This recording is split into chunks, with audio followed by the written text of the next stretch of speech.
surrounded by vibrant new allies. He finds fulfillment in the simple rhythm of cultivating crops and sharing meals in this world that now welcomes him as their leader.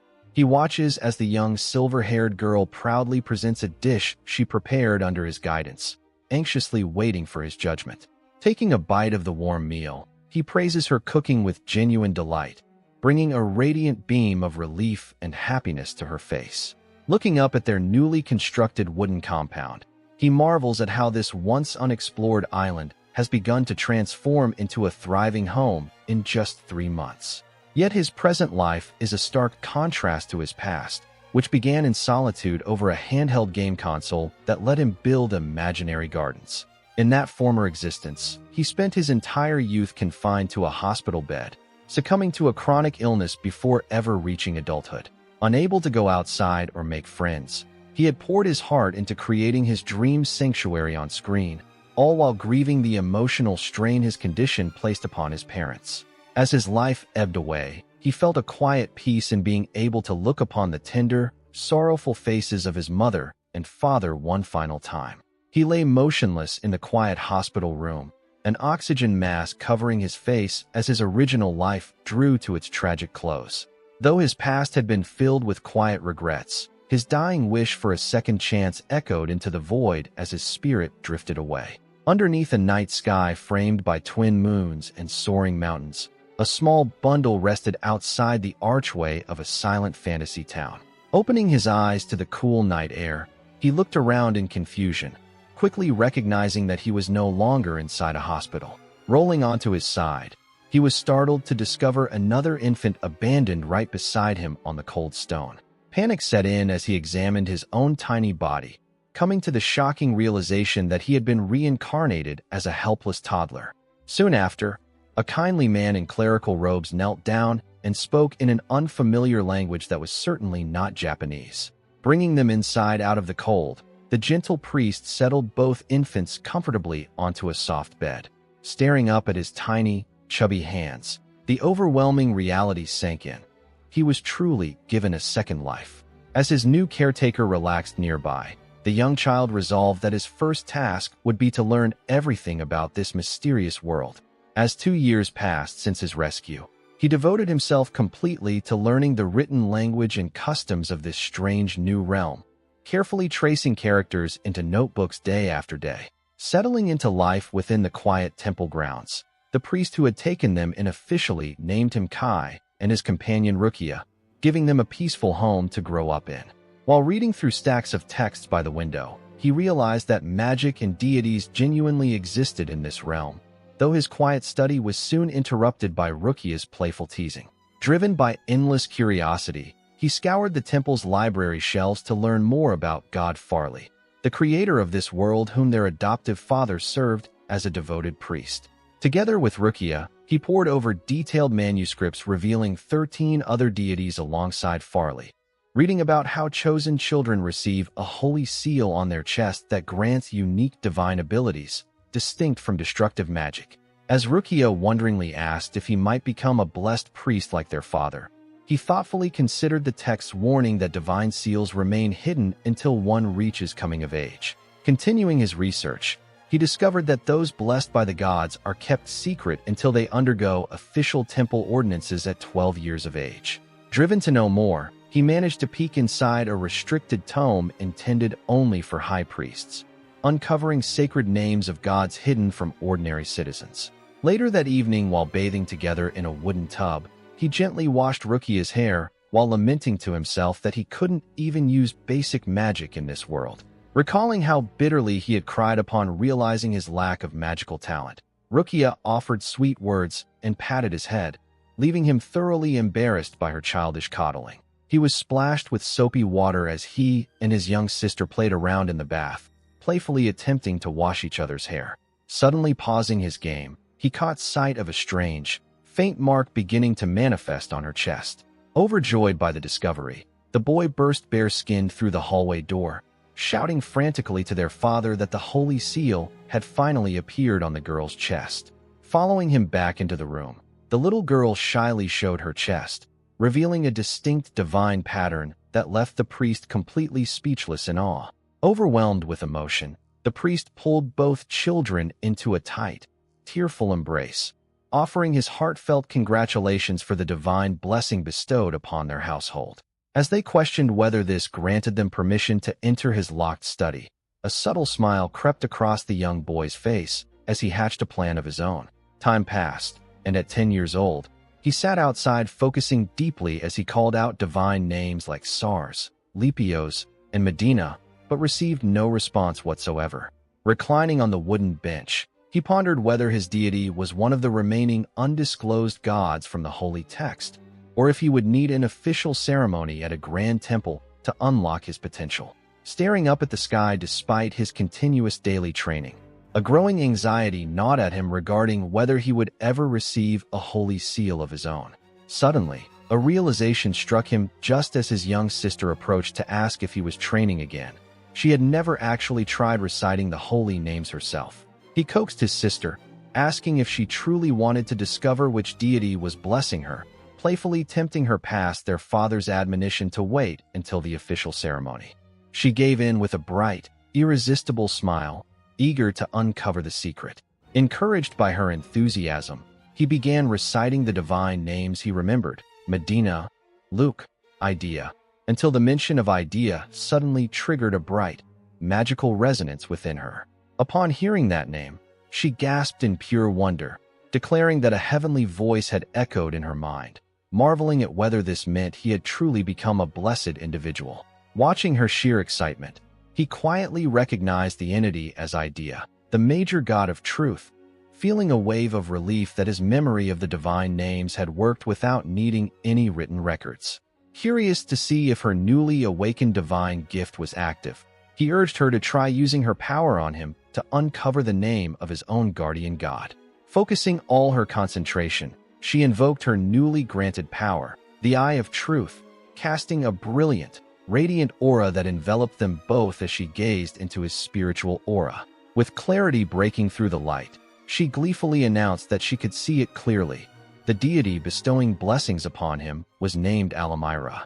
Though caught off guard since Alamira was a name absent from his original notes, he praised her lavishly and patted her head, making her beam with pride over her incredible achievement. Rubbing her eyes tiredly, she confessed that she couldn't perceive anything beyond the name itself, which brought him a secret sigh of relief, ensuring his past life and hidden origin remained entirely safe from discovery. Knowing his secret was protected while his younger sister happily giggled beside him, he smiled with quiet satisfaction, confident that he had taken a crucial step toward becoming a recognized blessed person. He sat comfortably beside Rukia, reflecting deeply on the life he had been given. In his past existence, he had failed to accomplish much, but now he was determined to be a good son. Becoming a blessed person would allow them both to work as priest apprentices in the temple. Since the priest had rescued them from a grim fate, he knew that taking on these sacred duties was their best chance to repay his kindness. Determined to make a difference, he retreated to his room to test his new gift. Extending his hands forward, he summoned the unique ability bestowed upon him by Alamira, Tenohira village. Soft, radiant energy began to surge from his open palms, illuminating the surrounding room. As the magical energy swept over him, his sight expanded to reveal a boundless, fenced-in territory stretching as far as the eye could see. He gasped in utter disbelief as he realized the true nature of his power. Standing within the clearing, he understood that Tenohira village was literally a world contained within his palm, a personal pocket dimension far beyond standard magic. Sunlight poured brightly across the quiet, undeveloped wasteland, bathing the realm in a gentle, welcoming glow. Approaching a freshly spawned wooden board, he scanned the floating text with surprise. To his amazement, the interface was written in Japanese, outlining the current status of the land, a level 0 wasteland awaiting its very first harvest. Recognizing the system as a miniature simulation garden that could grow through specific goals, he grinned with overwhelming enthusiasm. Raising his arms high into the open air, he pledged to build his new life and cultivate this land all on his own. With a sharp metallic clack, a wooden handle taps against the hard floor before coming to rest. Moments later, the young boy strolls through the market square, politely confirming to an elderly shopkeeper that he is running a few errands. Returning to the quiet interior of his homestead within Tenohira village, he stands resolutely with his trusty hoe in hand, ready to begin his work. Examining the sturdy tool, he reflects on having spent nearly all his savings on it, confident that this advance investment will pay off for his upcoming harvest. With steady enthusiasm, he strikes the soil of his private realm, pleasantly surprised by how smoothly the blade glides through the earth. Stopping abruptly in his tracks, he realizes he forgot the seeds, recalling the core mechanics of the divine skill that guides his actions. Pondering the spatial nature of his domain, he recalls that crossing the boundary fence will instantly return him to where the power was activated. Gazing out toward the dense woods bordering his miniature village, he acknowledges that while the cultivated plot is a great start, venturing into the forest for materials will be essential. He busied himself tending to the land, planting young saplings, wild grasses, and flowers while carefully considering the raw materials necessary to build a thriving village. With a watering pitcher in hand, he reflected on how deeply absorbed he had become in gathering resources, noting with satisfaction that crops within his domain grew at a remarkably accelerated pace. As he worked tirelessly, cleaning, organizing, and experimenting within the sanctuary, he gradually uncovered the strict rules governing his magic. While objects could be brought inside freely, living people could not reside here indefinitely, and a daily time limit would forcibly eject anyone once reached. Steeped in these revelations, he quietly resumed his steady routine of cultivating the soil.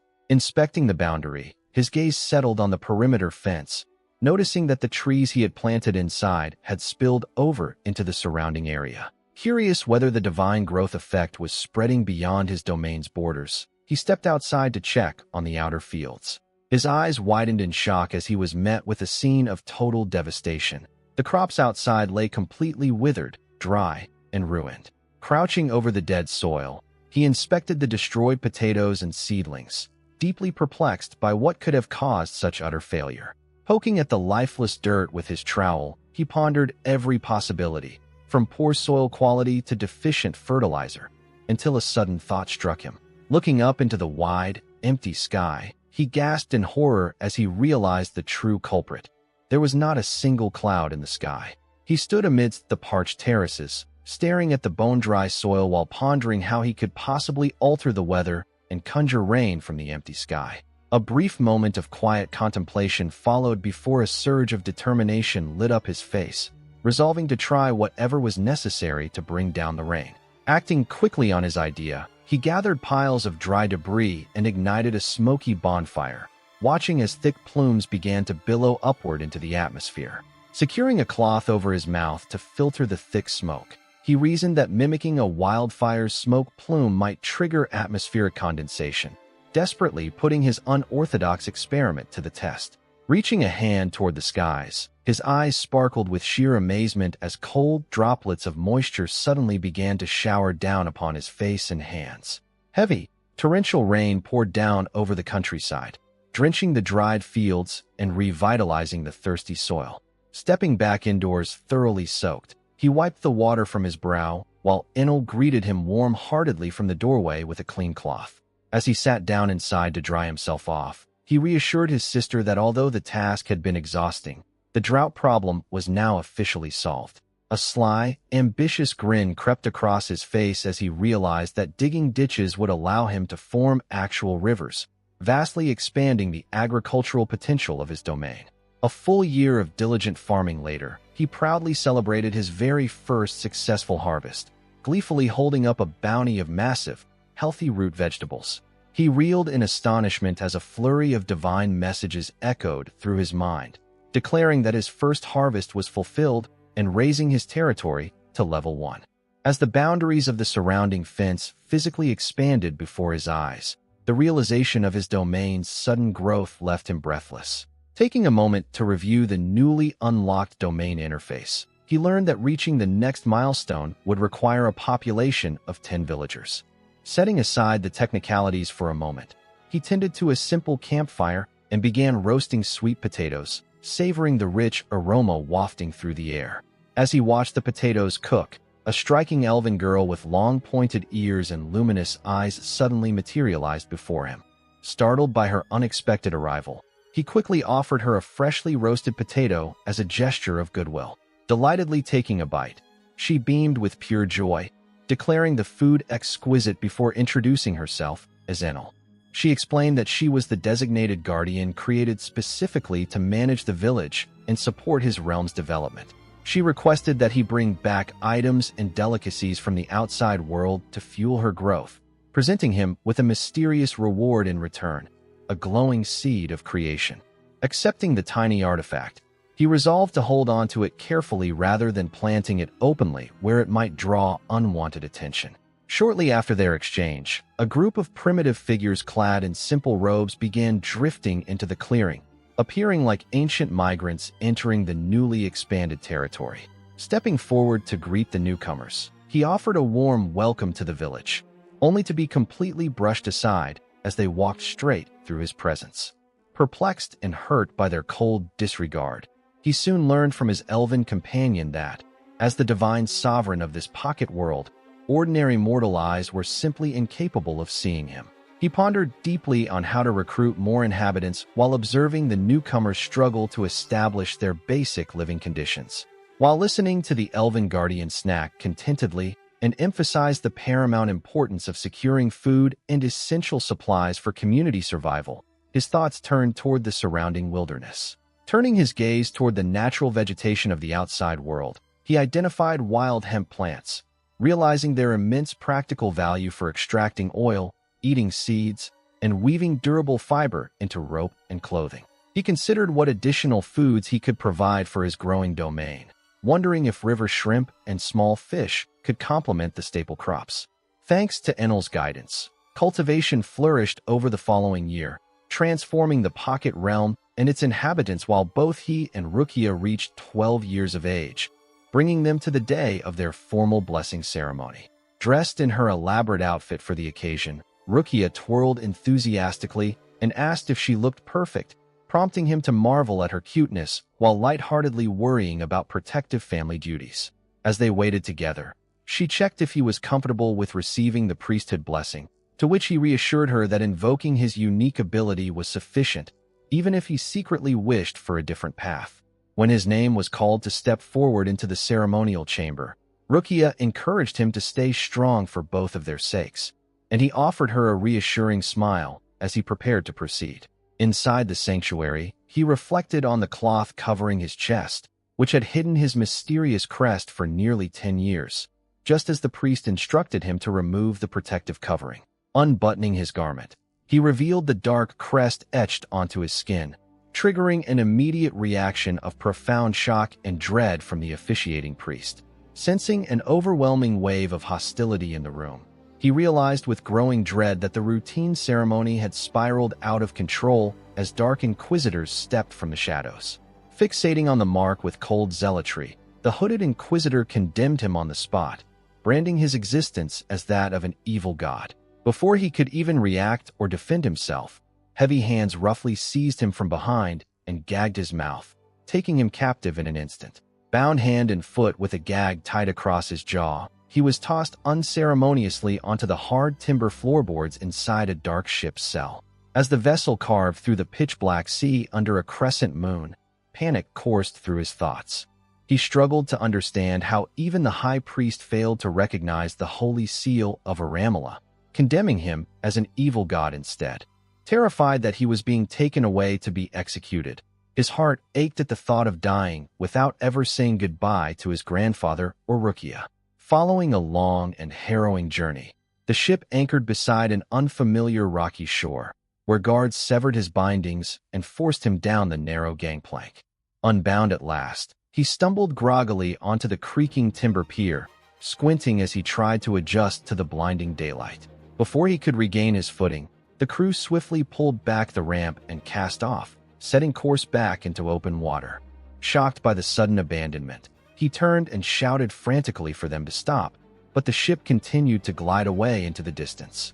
Left utterly alone at the edge of the pier, facing dense forests and craggy mountains, the sobering truth dawned upon him. Staring in disbelief at the receding sails, he realized he had been marooned and exiled to a land completely cut off from society. All around him stretched an isolated, cliff-faced island standing desolate amid the infinite sea, offering no sign of human life or easy escape. Gazing out at the tranquil shoreline, Kai marveled that this was the very first beach he had encountered in this new world. Standing alone between the dense forest and the vast shore, he pondered what his next steps should be in such an unfamiliar place. As he deliberated on his surroundings, a low, menacing growl echoed from the tree line, warning him that he was far from alone. Turning around in sheer terror, he came face to face with a towering, fierce beast that lunged directly towards him from the shadowy woods. He scrambled frantically to escape as the monstrous creature snapped its jaws with a deafening roar. Collapsing onto the ground back in the safety of his pocket realm, he panted heavily while Enel rushed over in concern, offering him water to soothe his trembling hands. As he caught his breath and drank, he explained that his stay in the outer world was strictly time-limited and that he had narrowly escaped death, leading her to realize just how perilous the surrounding territory was. Reflecting on his limited operational time and the cooldown rules governing his ability, he understood that hiding inside his safe haven indefinitely was not an option if they were to survive. Sitting alongside Enel, he pondered whether he could craft or locate effective weapons, aware that the villagers possessed no proper hunting gear and faced an environment teeming with formidable predators. He carefully evaluated their meager inventory, realizing that while the others relied solely on crude stone tools for harvesting, the iron hoe he brought remained their most valuable asset. Looking over their small model, the young boy expressed his desire to understand the dangerous situation beyond their sanctuary, acknowledging that in this isolated realm, survival meant fighting with everything they had.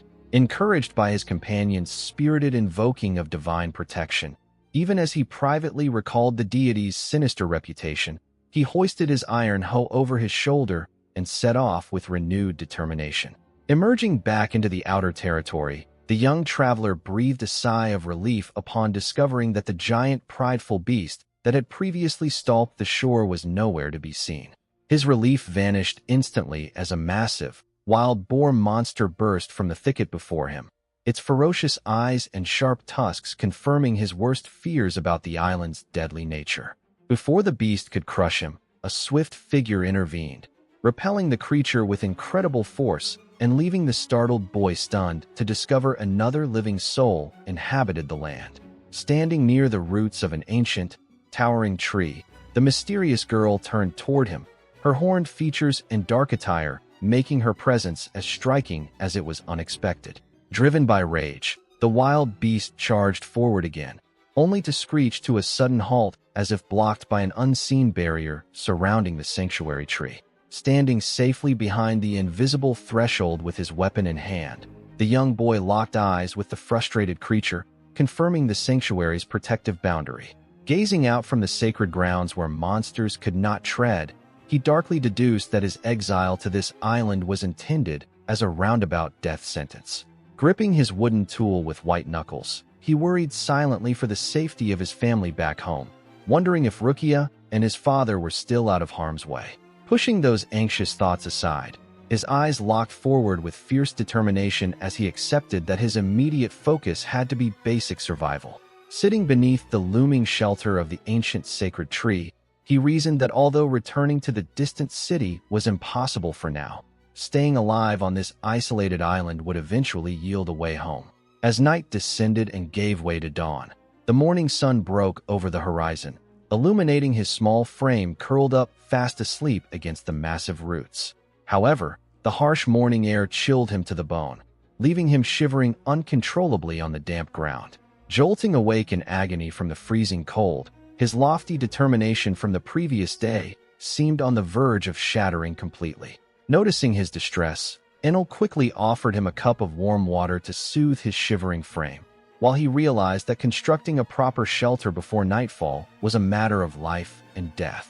She then explained the practicalities of building a primitive hut, noting that while advanced carpentry was impossible without proper nails and tools, they could still gather essential materials like timber, hemp rope, and tree bark directly from the village supplies. Reinvigorated by her guidance, he immediately set to work, hauling heavy logs and organizing the necessary construction materials at the site. Grasping his shovel to dig out the foundation, he felt grateful for his newly increased status level, while Enel warmly promised to fetch any additional supplies he might need. He swung his hoe into the stubborn soil, quickly realizing that the ground here was far harder to till than the soft earth back in the village. Knowing he had little time to spare, he focused entirely on leveling a modest section of ground just large enough to build a small sleeping room. Step by step, he lashed together heavy wooden beams with durable hemp rope, driving sturdy corner posts deep into the dirt to create a solid framework.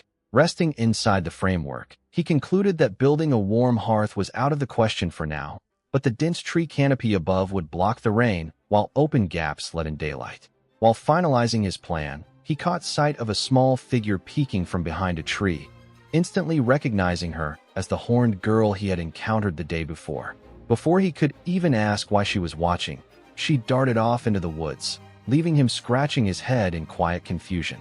Putting the odd encounter out of his mind, he pushed through the rest of the build until dusk, finally stepping back to admire his completed shelter with its hanging cloth entrance. Collapsing onto a soft mattress made of leaves, wood chips, and linen, he sighed contentedly upon realizing that the village materials naturally repelled insects as he wondered what tomorrow would bring. Above his bed, the roof of tightly woven branches and foliage safely filtered the morning sunlight, filling the cozy space with a warm glow. Waking up in his peaceful sanctuary, he let out a smug little chuckle, thoroughly pleased with his craftsmanship and newfound independence. He snuggled comfortably into his warm blanket inside the newly built shelter, reluctant to get up, until Enel popped in to greet him and ask if he had eaten breakfast yet. Joining her for a simple yet hearty meal of baked potato and porridge, he observed how plentiful the village had become and how much their quality of life had improved. Looking out over the lush, neatly organized farmland with abundant water and food nearby, it felt almost as though life on this island was set to easy mode. After thanking Enel for the meal, his thoughts turned to practical matters. He knew he couldn't rely solely on his magical abilities forever and needed to cultivate proper fields on the island as a safeguard. Seeing his determination, Enel offered to help process any new discoveries or crops he might find while working the land, assuring him that bringing them to her would benefit them both. She playfully requested that he focus on finding delicious ingredients if possible, and her bright, cheerful attitude deeply warmed his heart in this isolated setting. Setting off with a bucket and his trusty hoe, he admitted to himself that while farming reduced long-term risk, the truth was simply that he genuinely loved working the fields. Upon returning to his shelter to grab additional tools, he paused abruptly when he spotted something unexpected sitting outside his entrance. Resting atop a clean cloth were several fresh, vibrant oranges, leaving him stunned as he caught a fleeting glimpse of a small horned figure vanishing into the trees. As he held one of the fruits and wondered whether the mystery child was a fellow captive or a native islander, the horned girl suddenly called out from behind him, stepping forward with a hesitant, blushing face. She had offered him an unexpected token of goodwill, prompting him to cup his hands around his mouth and shout a passionate declaration of gratitude into the forest, fully resolved to survive and thrive on the island. A dark memory haunts the horned girl, recalling the terrifying moment a monstrous beast chased her through the woods while panicked cries echoed in the shadows. She falls to her knees in the dirt, her shoulders trembling as the unbearable weight of her powerlessness overwhelms her. Meanwhile, in the peaceful sunlight of the village, a young boy named Kai inspects a strange piece of fruit he recently obtained, wondering aloud if it is safe to eat. He shows the harvested fruit to Enel, admitting that although it initially struck him as potentially poisonous, its enticing appearance prompted him to bring it back for her to see. She carefully samples the strange produce and remarks on its intriguing, bittersweet profile, while he watches intently for her reaction. Sitting together to enjoy the treat, he praises its rich flavor, prompting her to ponder whether the rest of the villagers will enjoy such a distinct taste. She details how bringing the fruit into Tenohira village officially established its presence in their world, reassuring him that because time passes much faster when he is away, cultivating it will be effortless. He cheerfully rests his trusty hoe over his shoulder, and leaves the remaining local tasks to her, eager to step over to his own plot of land and begin farming. A few days later, he stood amidst his newly tilled fields, contemplating whether the freshly prepared soil would be enough to plant their remaining potato seeds.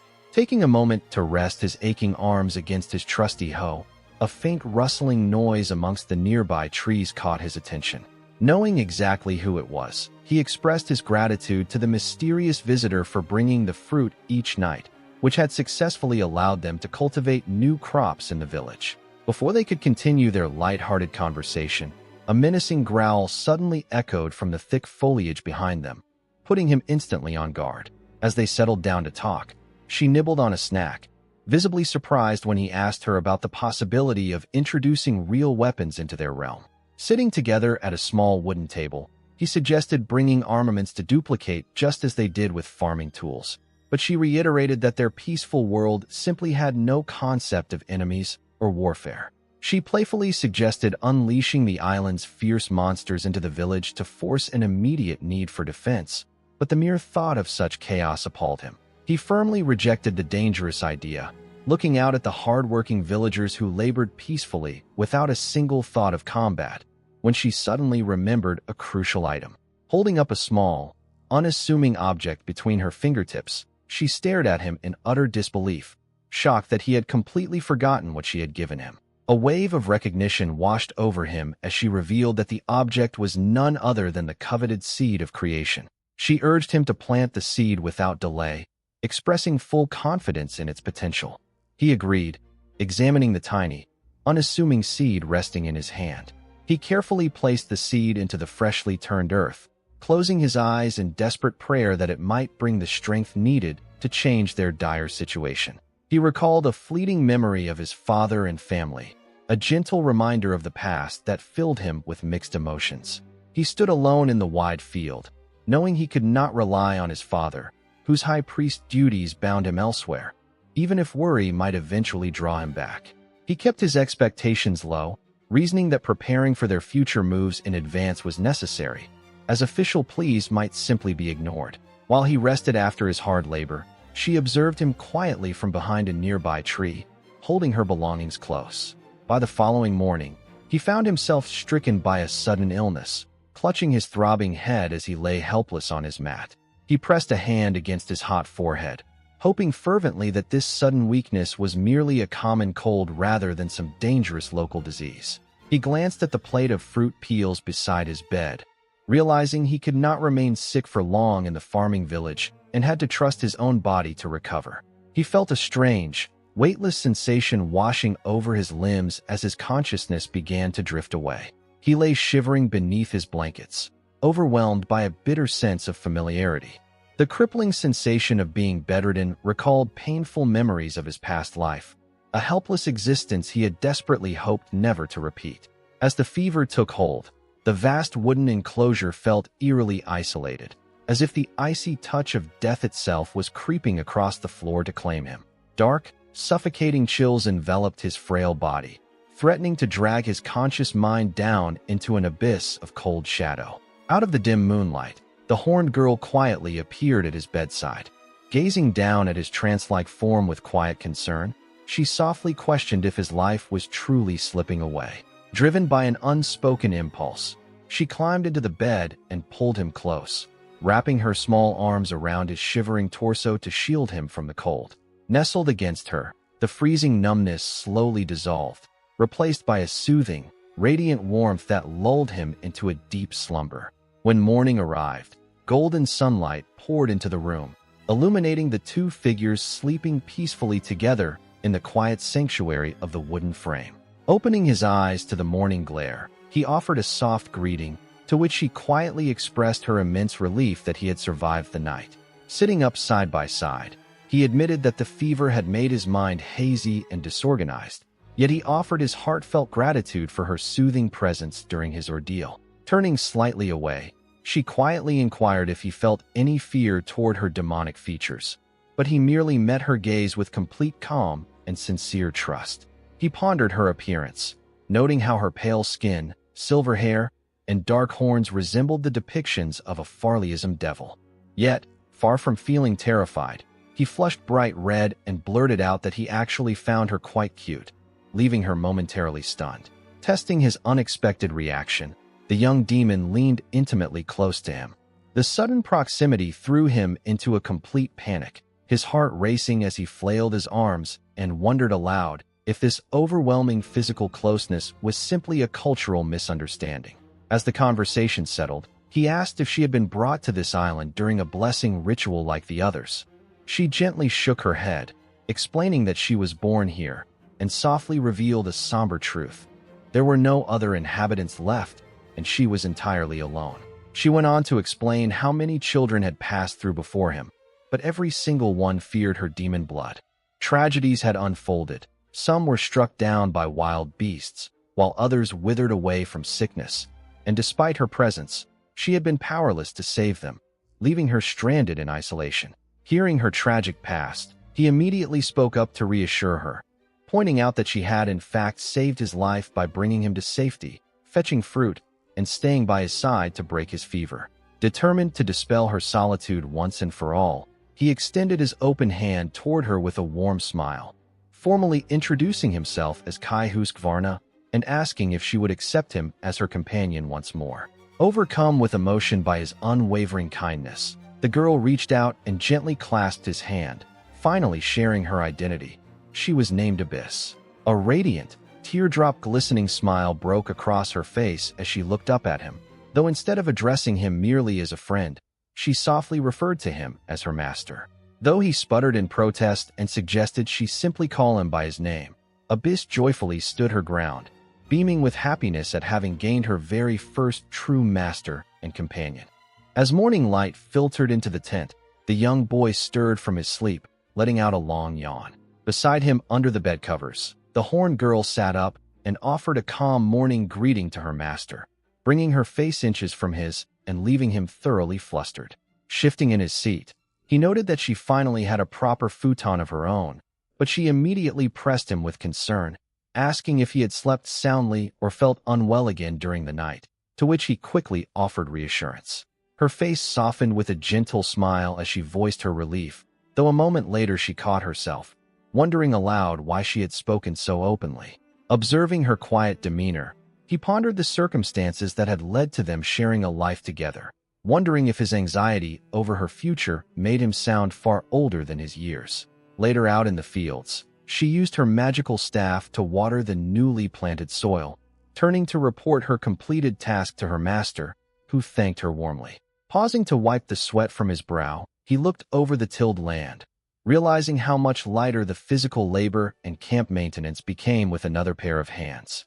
Holding a small pouch of gathered potatoes and beans, he noted that their staple diet still lacked variety, while beside him, she crouched down in wonder to examine a delicate new sprout emerging from the earth. He stared down at the tiny green sprout poking through the soil, admitting he had no idea what kind of plant would grow from it. Beside him, Abyss knelt down, identifying it as a mysterious seed of creation. As he considered the possibilities, he expressed a craving for real food, hoping for grains like rice or corn, or perhaps even meat. When his companion innocently asked if meat could bear fruit, his imagination conjured gruesome visions of carved poultry dangling from branches, making him shudder at the disturbing thought. Shortly thereafter, something unexpected began to break through the earth, not a stalk or a leaf, but the smooth, curved top of a small, hooded head. The sight sent a jolt of panic through him as both he and his companion recoiled in utter disbelief, horrified by the realization that a living child seemed to be sprouting from the ground. Unfazed after her initial shock, she produced a small blade and boldly proposed harvesting the creature immediately, leaving him sweating nervously as he pondered how to handle the bizarre crop resting before them. She held up her tool and earnestly inquired if he intended to consume the creature as meat, prompting him to frantically wave his hands in objection, adamantly refusing to eat something human-like. Relieved that eating it was off the table, he suggested they carefully unearth the creature instead. She agreed, quietly admitting that consuming just a head would have been unappetizing anyway as they set to work digging around its body. Lifting the tiny being out of the loose soil, he held it up to inspect it, marveling at how light and small it was, scarcely 2 heads tall. He wondered if this strange entity was one of the legendary warriors linked to his power, just as its bright eyes suddenly snapped open. With a burst of boundless energy, the little creature sprang to its feet and struck a triumphant pose. Both he and his horned companion leaned down to gawk at the lively figure, entirely dumbfounded by the sheer impossibility of what had grown in their garden. Hoping to gain control of the situation, he quickly instructed the small creature to sit down and wait. To his astonishment, the tiny warrior instantly obeyed, plopping onto the ground, leaving him to realize that the creature inherently understood the commands of his magic. He stared down at the tiny creature in mild skepticism, noting its small stature and the miniature child's hoe in its hands. He wondered if this diminutive warrior truly possessed the strength required to help clear the surrounding land. To his surprise, the tiny creature effortlessly hoisted a heavy iron hoe far larger than itself. With remarkable speed and incredible strength, it set to work, single-handedly chopping through massive logs and tilling the soil in a flurry of activity. Watching in awe, he stared at the freshly tilled field, neatly structured in perfect parallel ridges within mere moments. The little worker stood triumphantly atop the soil, striking a proud pose with its tool. Later, over tea with Enel, the conversation turned to the nature of these summoned assistants. She reasoned that since the creation originated from the village's power, each worker possessed the physical stamina of a full-grown human, making them ideal companions for land exploration, a possibility he had not yet considered. Excited by the idea, he broached the topic of exploration with Abyss, but she immediately voiced her concern, warning him that the world outside their immediate borders was far too dangerous. Clinging tightly to him, she insisted on taking on any hazards herself, offering to hunt monsters for food or gather resources so that he would never have to step into harm's way. Though touched by her deep affection and overprotective nature, he recognized that he could not rely solely on her for everything if they were to secure enough resources for their growing home. Turning back to her, he pointed out her extensive experience living in the forest and earnestly asked her to teach him her combat techniques so he could learn how to defeat monsters himself.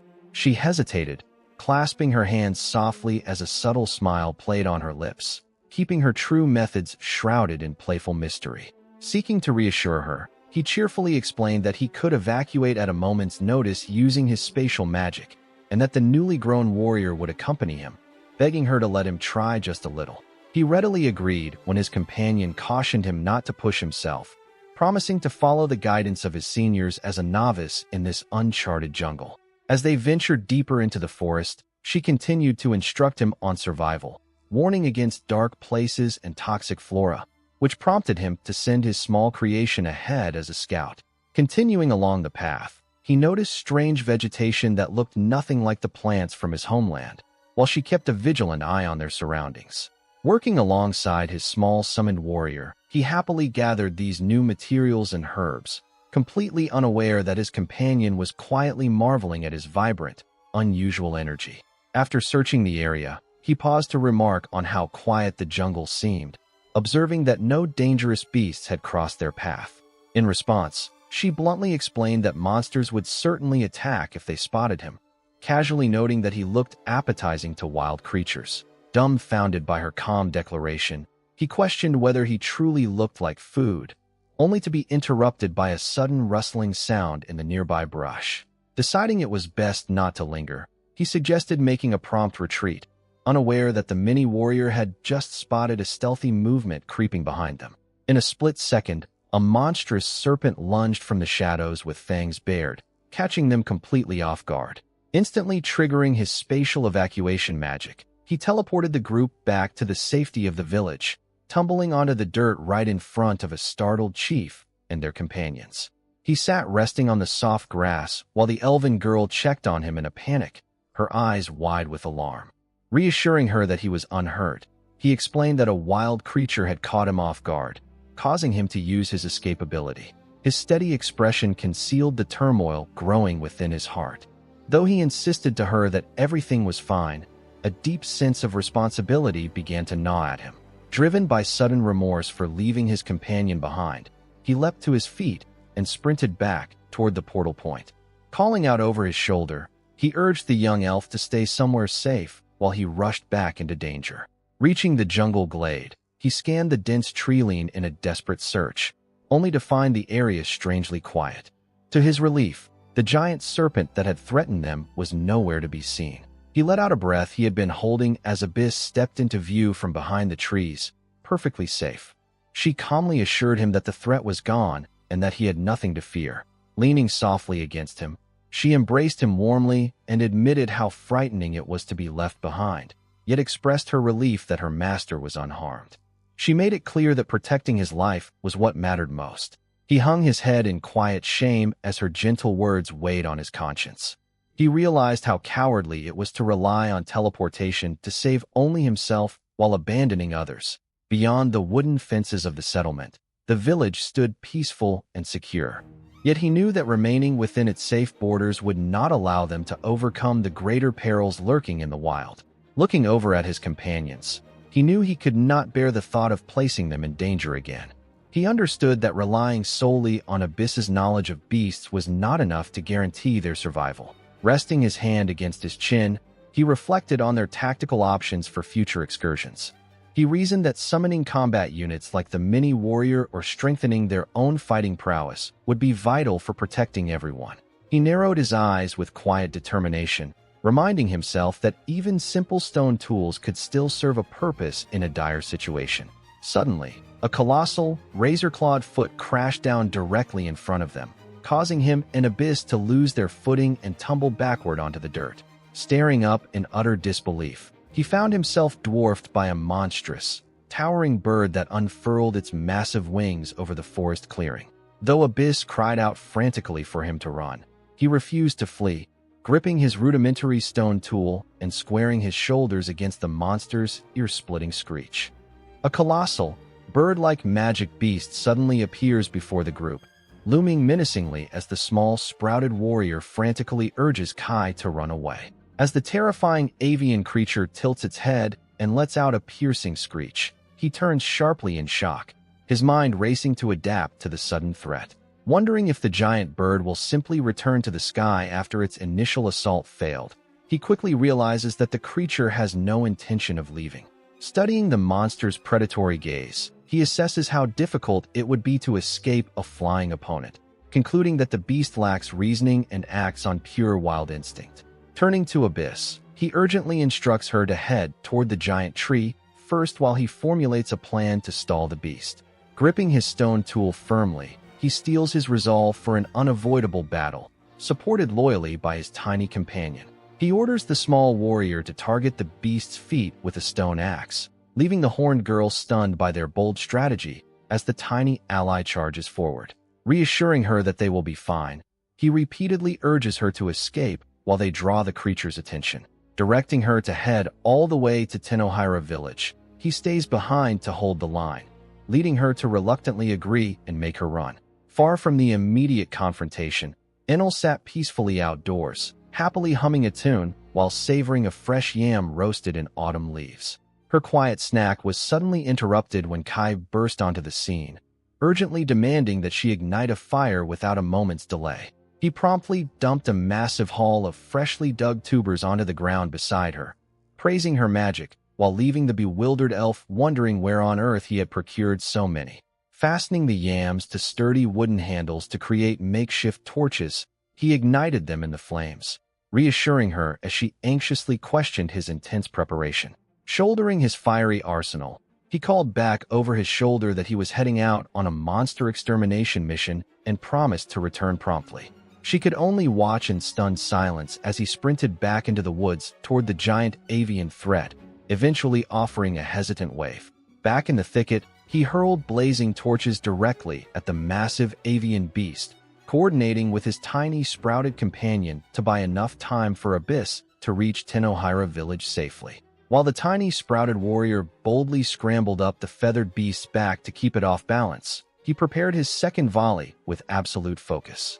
Mid-fight, he reflected back on his past cowardice and recalled the kindness of someone who had once saved him, hardening his resolve to never flee alone again as he readied a third attack. With fierce resolve burning in his eyes, he unleashed his fourth flame attack straight into the monster, standing firm to protect everyone. He thrust his improvised torch forward without hesitation, striking the massive beast directly in its exposed face. The sudden burst of heat ignited the creature's feathers, causing the avian monster to shriek in rage and sweep its razor-sharp talons through the dust. As flames consumed its plumage, the creature thrashed about violently, its ear-splitting screeches echoing through the forest while the young boy scrambled back to safety. Seeing the towering threat stumble under the fiery assault, he shouted in victory alongside his tiny sprouted companion, who cheered warmly from his shoulder. Their celebration was abruptly cut short when the horned girl stepped back into the clearing, refusing to abandon him even as the burned monster struggled to regain its footing. Racked with guilt for putting her protector in mortal danger, she begged for his understanding as shimmering magical energy began to swirl wildly around her body. In a blinding flash of light, her petite form dissolved into a torrent of mana, transforming her into a tall, ethereal sorceress overflowing with absolute power. With a dramatic gesture of her hand, she unleashed a devastating beam of concentrated energy that completely engulfed the giant beast in a brilliant explosion. As the blinding glare faded, the once terrifying monster stood utterly paralyzed and charred, rendered harmless in an instant. Watching her manifest extraordinary magical strength directly from within her own body, the young boy realized with deep reverence that he was witnessing the true power of a wizard. He watched in awe as the dust settled, celebrating her incredible display of power and declaring her a wizard, but she quietly corrected him, admitting that while she could wield magic, she was not actually a wizard at all. Approaching him with a solemn and hesitant look, the tall sorceress asked if he could accept her regardless of who or what she truly was, pleading with him not to despise her and asking if she could remain by his side. Reassuring her without a moment's hesitation, the young boy smiled warmly and promised that he would never hate her, confirming that he wanted nothing more than for her to stay with him. Relief washed over her, prompting her to confess the truth of her existence, that she was not human, but an artificial battle doll created centuries ago to imitate a legendary wizard named Abyss, designed as a tool fueled purely by magic. Touching her face thoughtfully, she revealed that her full title was Replicant Abyss, the true name assigned to her creation.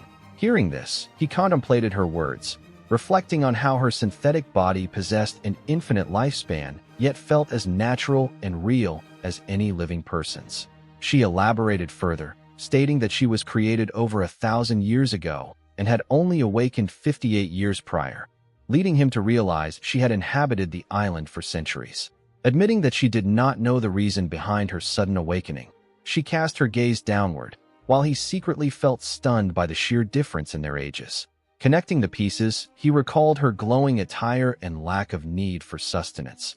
Realizing those strange details finally made sense for a synthetic human, though she mistook his silent contemplation for disapproval. Noticing her anxiety as she fretted over her demonic horns and artificial nature, he reached out and gently took her hand, offering silent reassurance and warmth. He held her hands gently, thanking her for placing her trust in him and revealing her secret. Looking directly into her eyes, he assured her that he found her beautiful rather than strange, leaving her momentarily speechless. He swore never to abandon her, remembering how she had saved his life and vowing to risk everything for her sake. As he contemplated the concept of a master, a brief lighthearted thought passed through his mind about how fortunate he was. She lowered her eyes, her tone soft and vulnerable as she confessed that she had no idea how to live on her own. Remembering the vow he had made when they first met, he recalled how he had chosen to follow her so they could share a life together. Yet now he realized the true reason behind her words. As a battle doll, she was simply unable to exist without a master's purpose. Reflecting on his own determination to live freely, he realized that her existence operated under entirely different rules.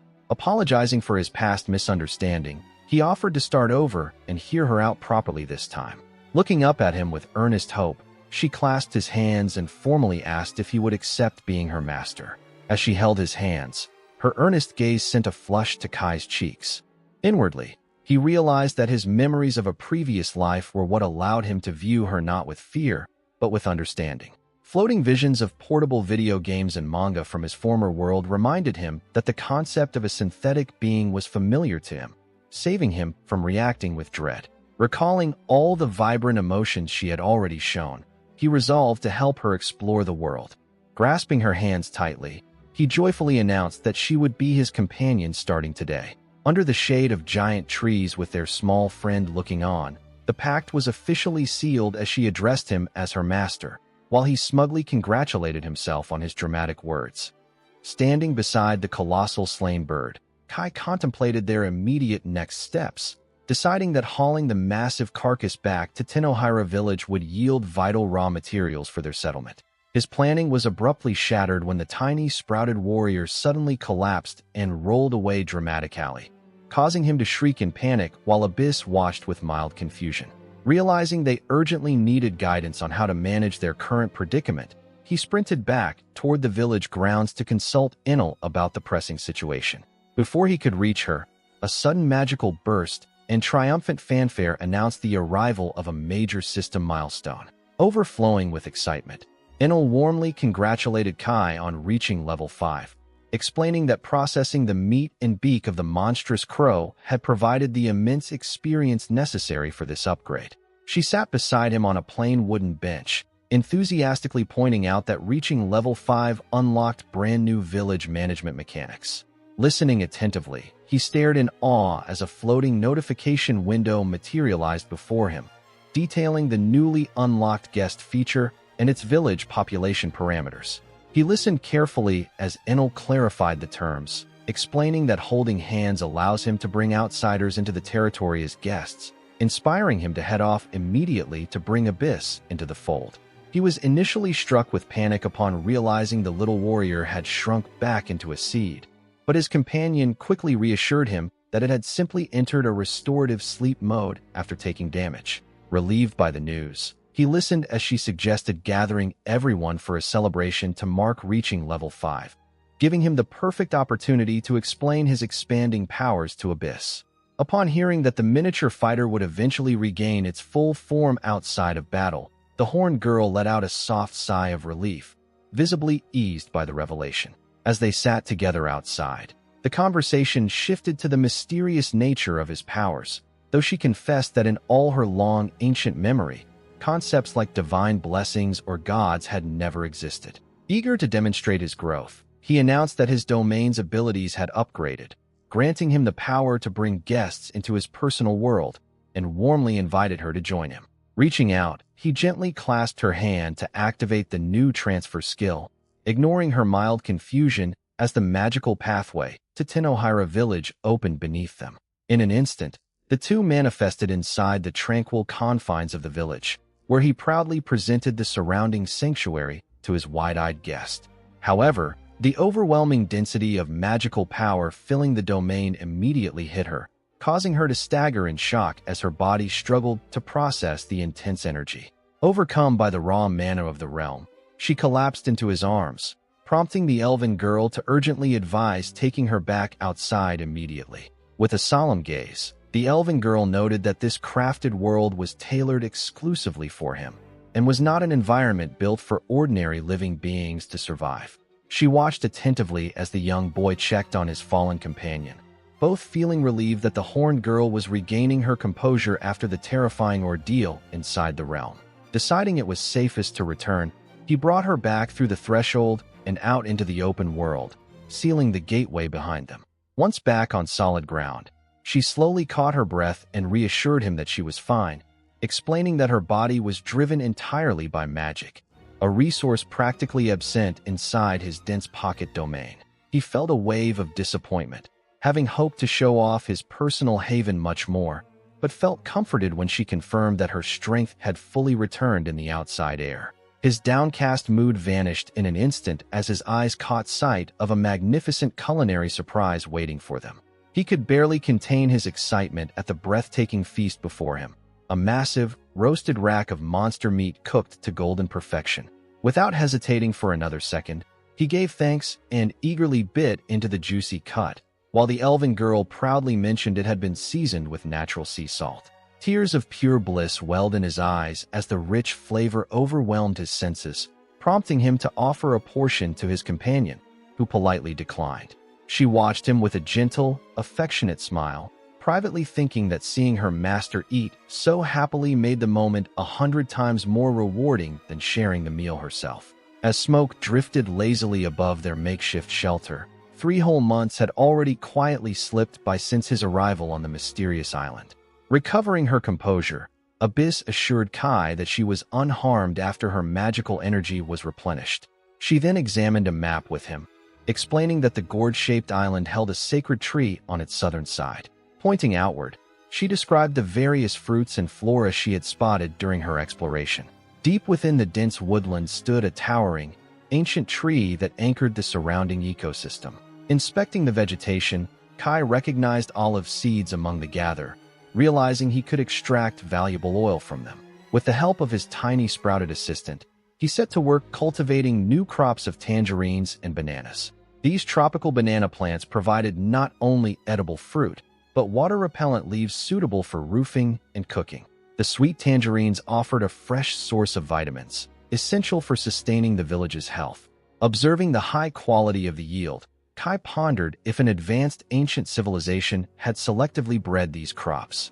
Abyss clarified that introducing these wild specimens into their domain would allow the system to replicate them permanently. Standing beside him with her small curved horns, she questioned why developing the ocean was so essential to their plans.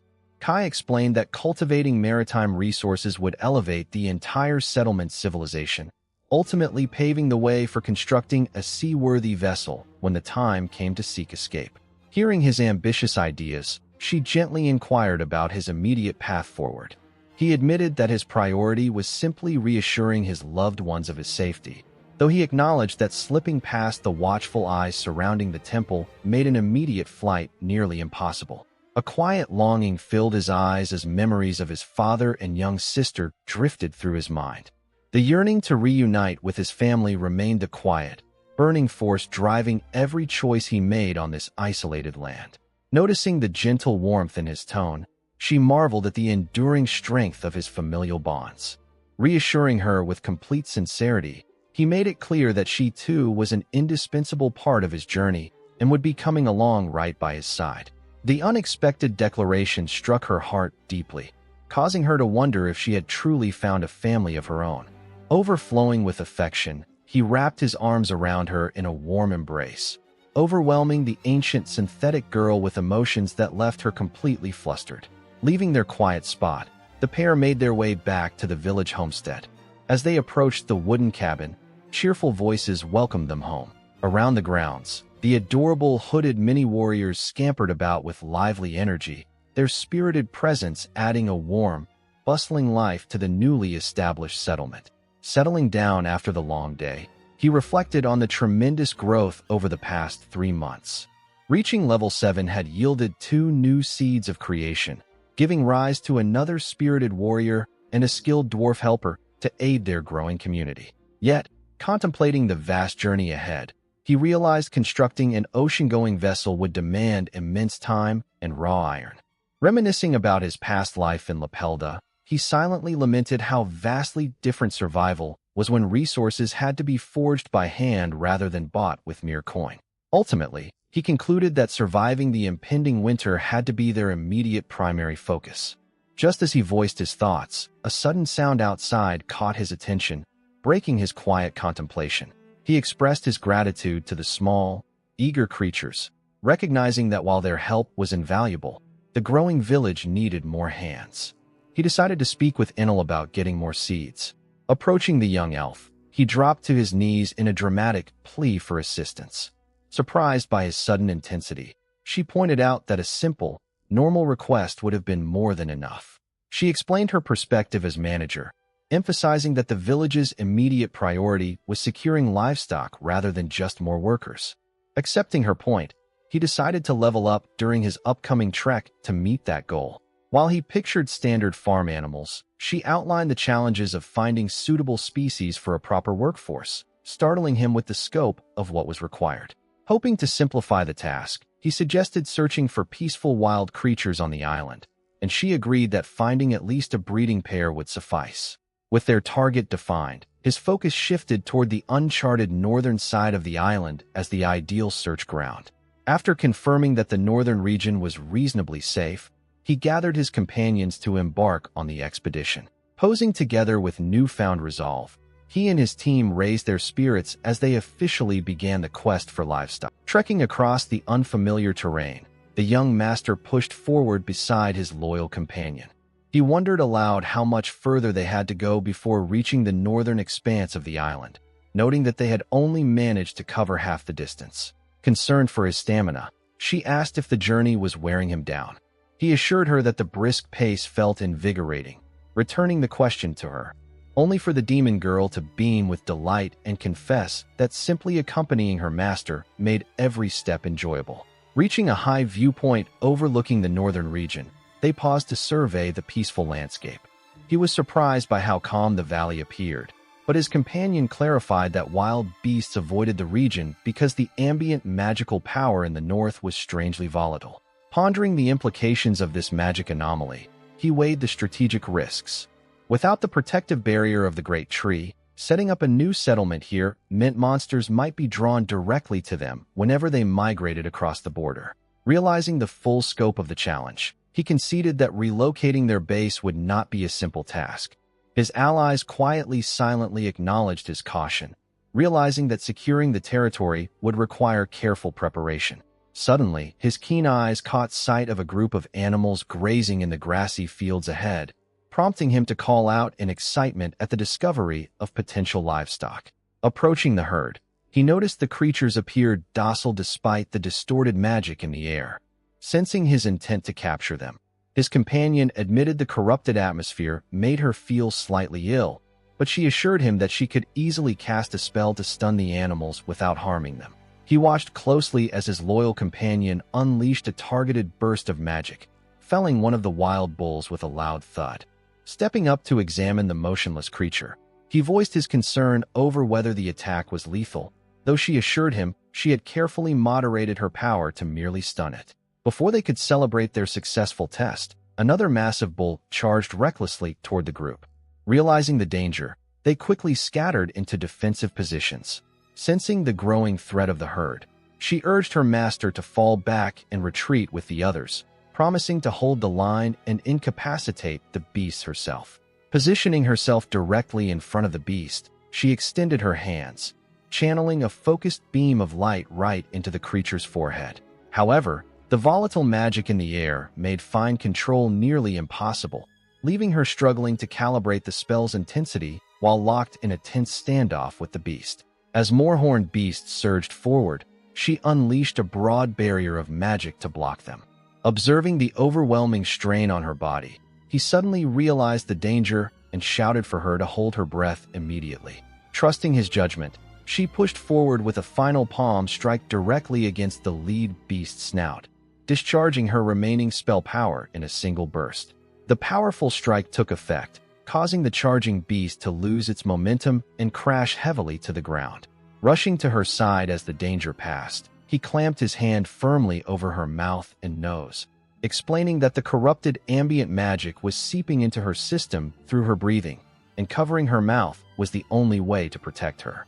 Gasping greedily for clean air once he finally released her, she caught her breath while he surveyed their surroundings, relieved that they had safely overcome the wild stampede. Inspecting the unconscious beasts scattered across the field, he celebrated their successful capture.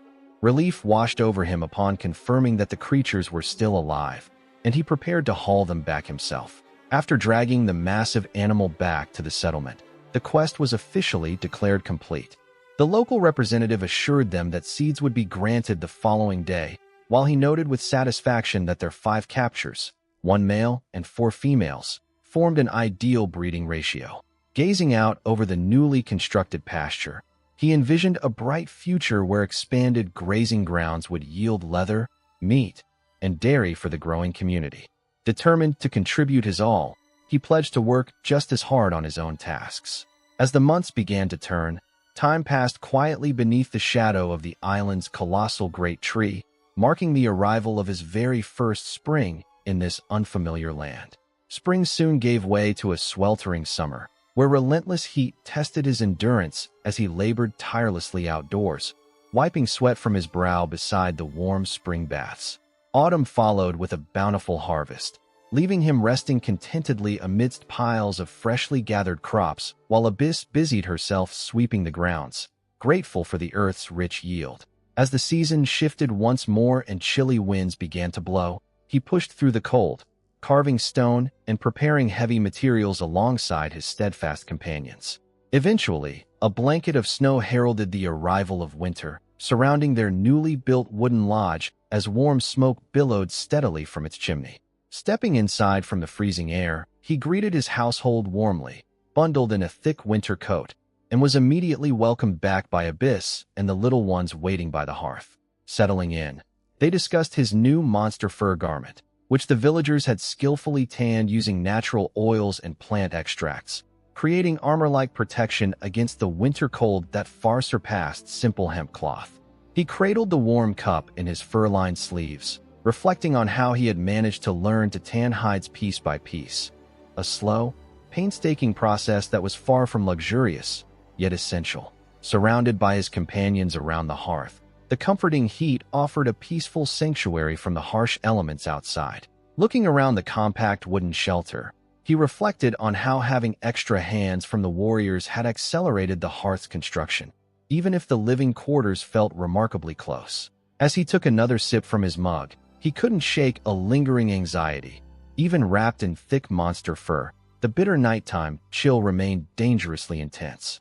Staring ahead into the quiet dimness, a grave question weighed heavily on his mind, whether he and his companions could truly survive the island's brutal winter. Breaking his gloom, his loyal demon companion leaned gently against his side, offering silent comfort as the others rested quietly beside them.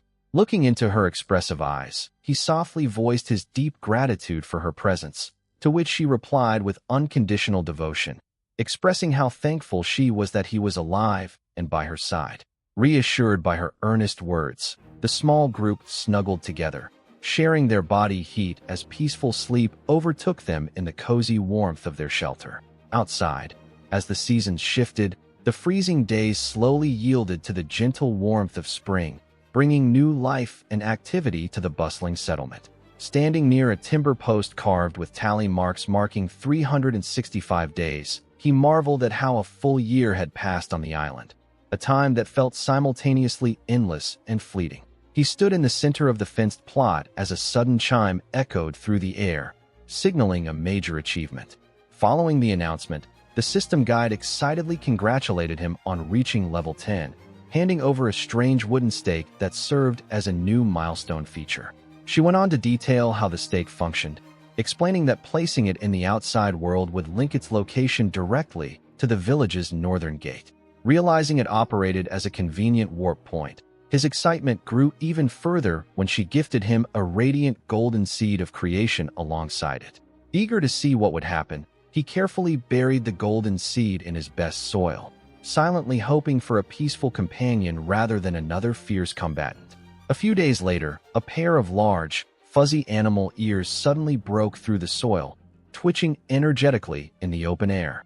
Drawn by the bizarre sight, Abyss stepped forward alongside him and fearlessly gripped the strange sprout, ready to pull whatever was beneath the ground out into the open. As she unburied the crop, they were stunned to discover a young girl with beast-like features curled up inside the root like a sleeping child.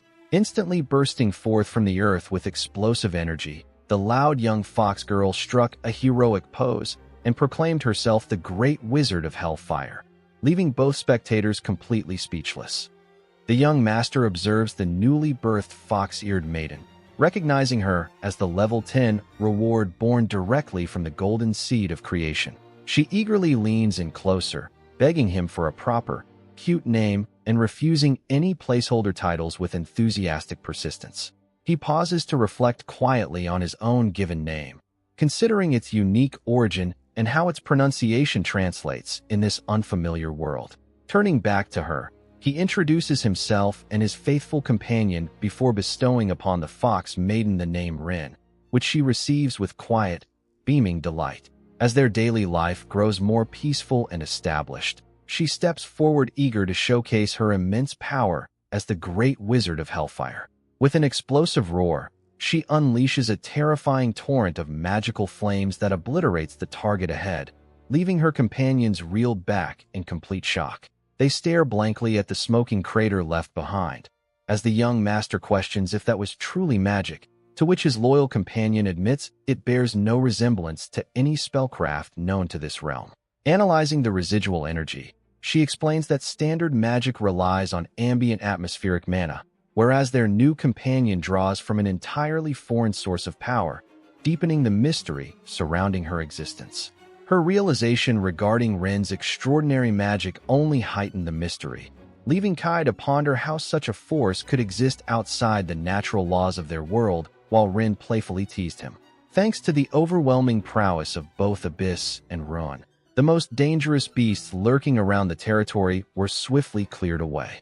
Following these successful hunts, Kai offered sincere gratitude before butchering the fallen creatures, ensuring that every resource was utilized without disrupting the local ecosystem.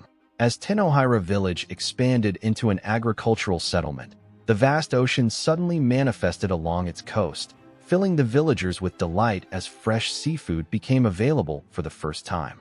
Observing the villagers gathering food along the shore, Kai realized that without proper ships, their gathering would remain limited strictly to the coastline.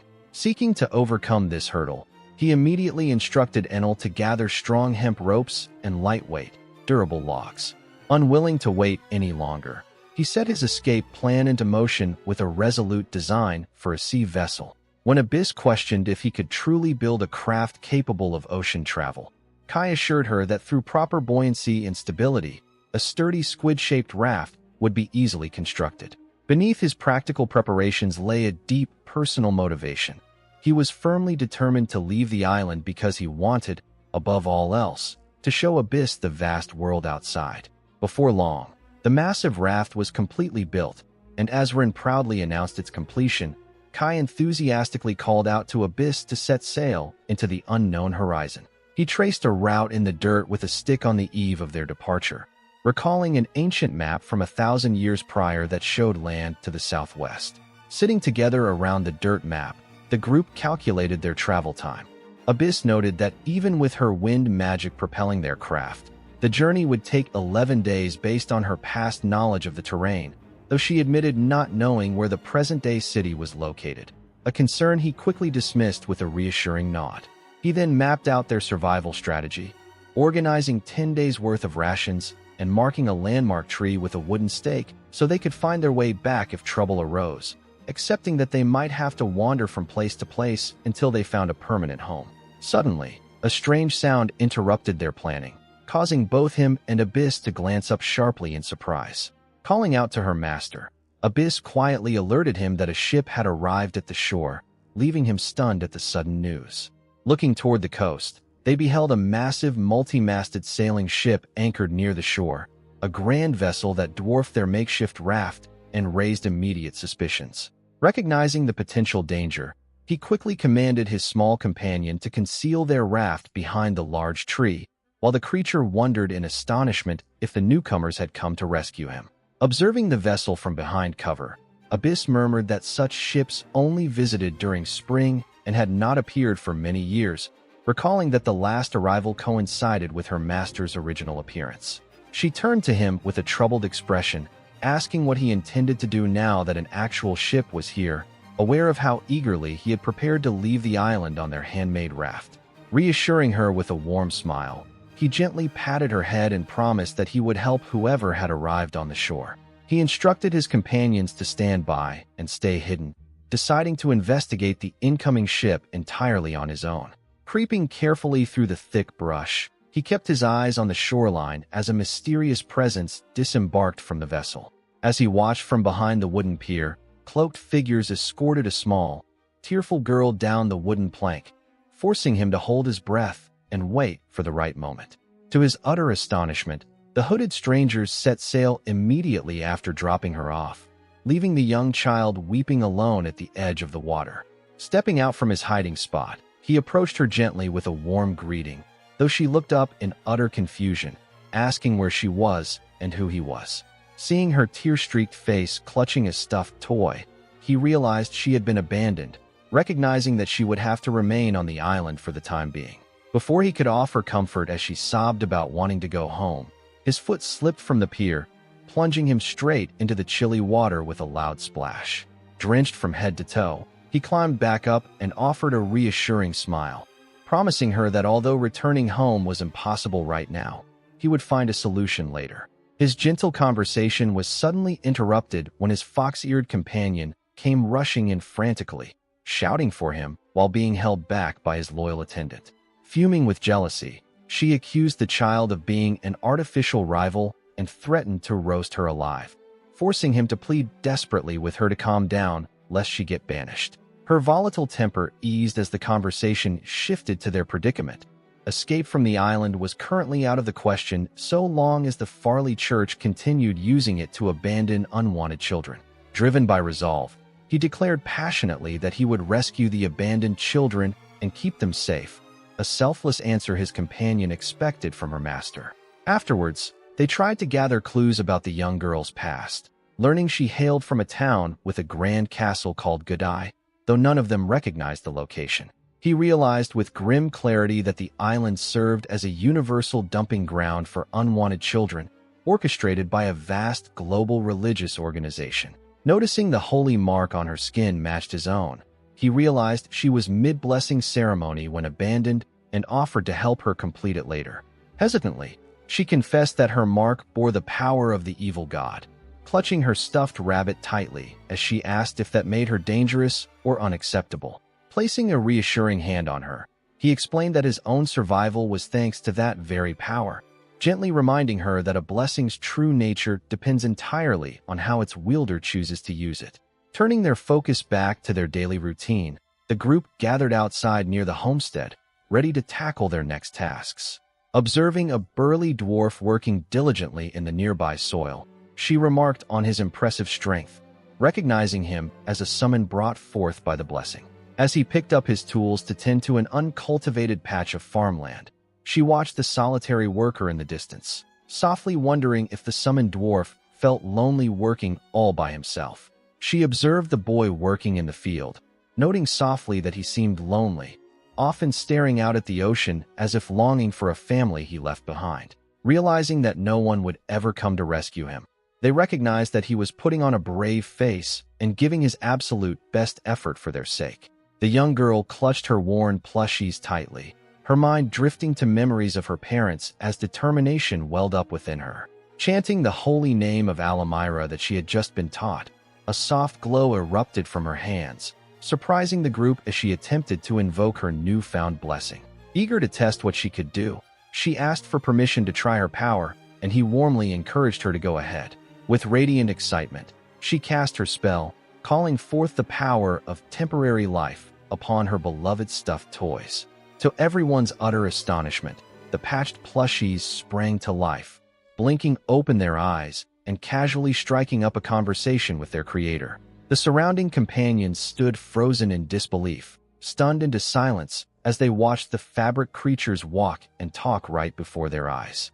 Pondering this incredible display, he reflected on the nature of blessings, wondering why the divine power of Alamira granted such radically different gifts to different individuals. Patting her head affectionately, he gladly accepted her enthusiastic offer to assist with the farm work, bringing a bright, determined smile to her face. She gradually settled into their daily routine as the group spent 3 full months sharing meals and quiet moments together on the secluded island. During that time, they slept side by side beneath warm blankets, offering comfort until the young girl fully accustomed herself to island living. The quiet days were filled with simple joys, like sharing fresh food and feeding one another amidst cheerful laughter. As the warmth of early summer settled over the land, a gentle smile graced her face, marking a period of true peace and belonging. However, in order to gather rare resources beyond the island's reach, Kai decided to embark on a journey, asking her and Rin to remain behind to guard their home due to the unproven safety of his wooden raft. With their animated plush companions assisting at the helm, Kai and Abyss launched their raft into the open waters, setting sail toward uncharted horizons in search of distant cities. setting sail across the open water on a small wooden raft. Escaping the island would have been completely unthinkable without Abyss' extraordinary mapping ability. As the vessel drifted forward, he slumped against the timber in relief, reassuring himself that leaving Keed behind in safety had been the right decision. In response to his inner thoughts, she puffed out her cheeks and wailed dramatically, furious at being designated the house caretaker. He patiently explained the harsh realities of their journey, pointing out that their makeshift raft could not hold 4 people and that dangerous unknowns awaited them. Continuing his logical breakdown, he emphasized that Abyss was essential for map navigation and wind control, leaving her as the only capable defender to watch over Keed. Meanwhile, back at the homestead, Keed was quietly tending to the crop rows alongside her plush companion when the energetic fox girl rushed into the garden, shouting for playtime.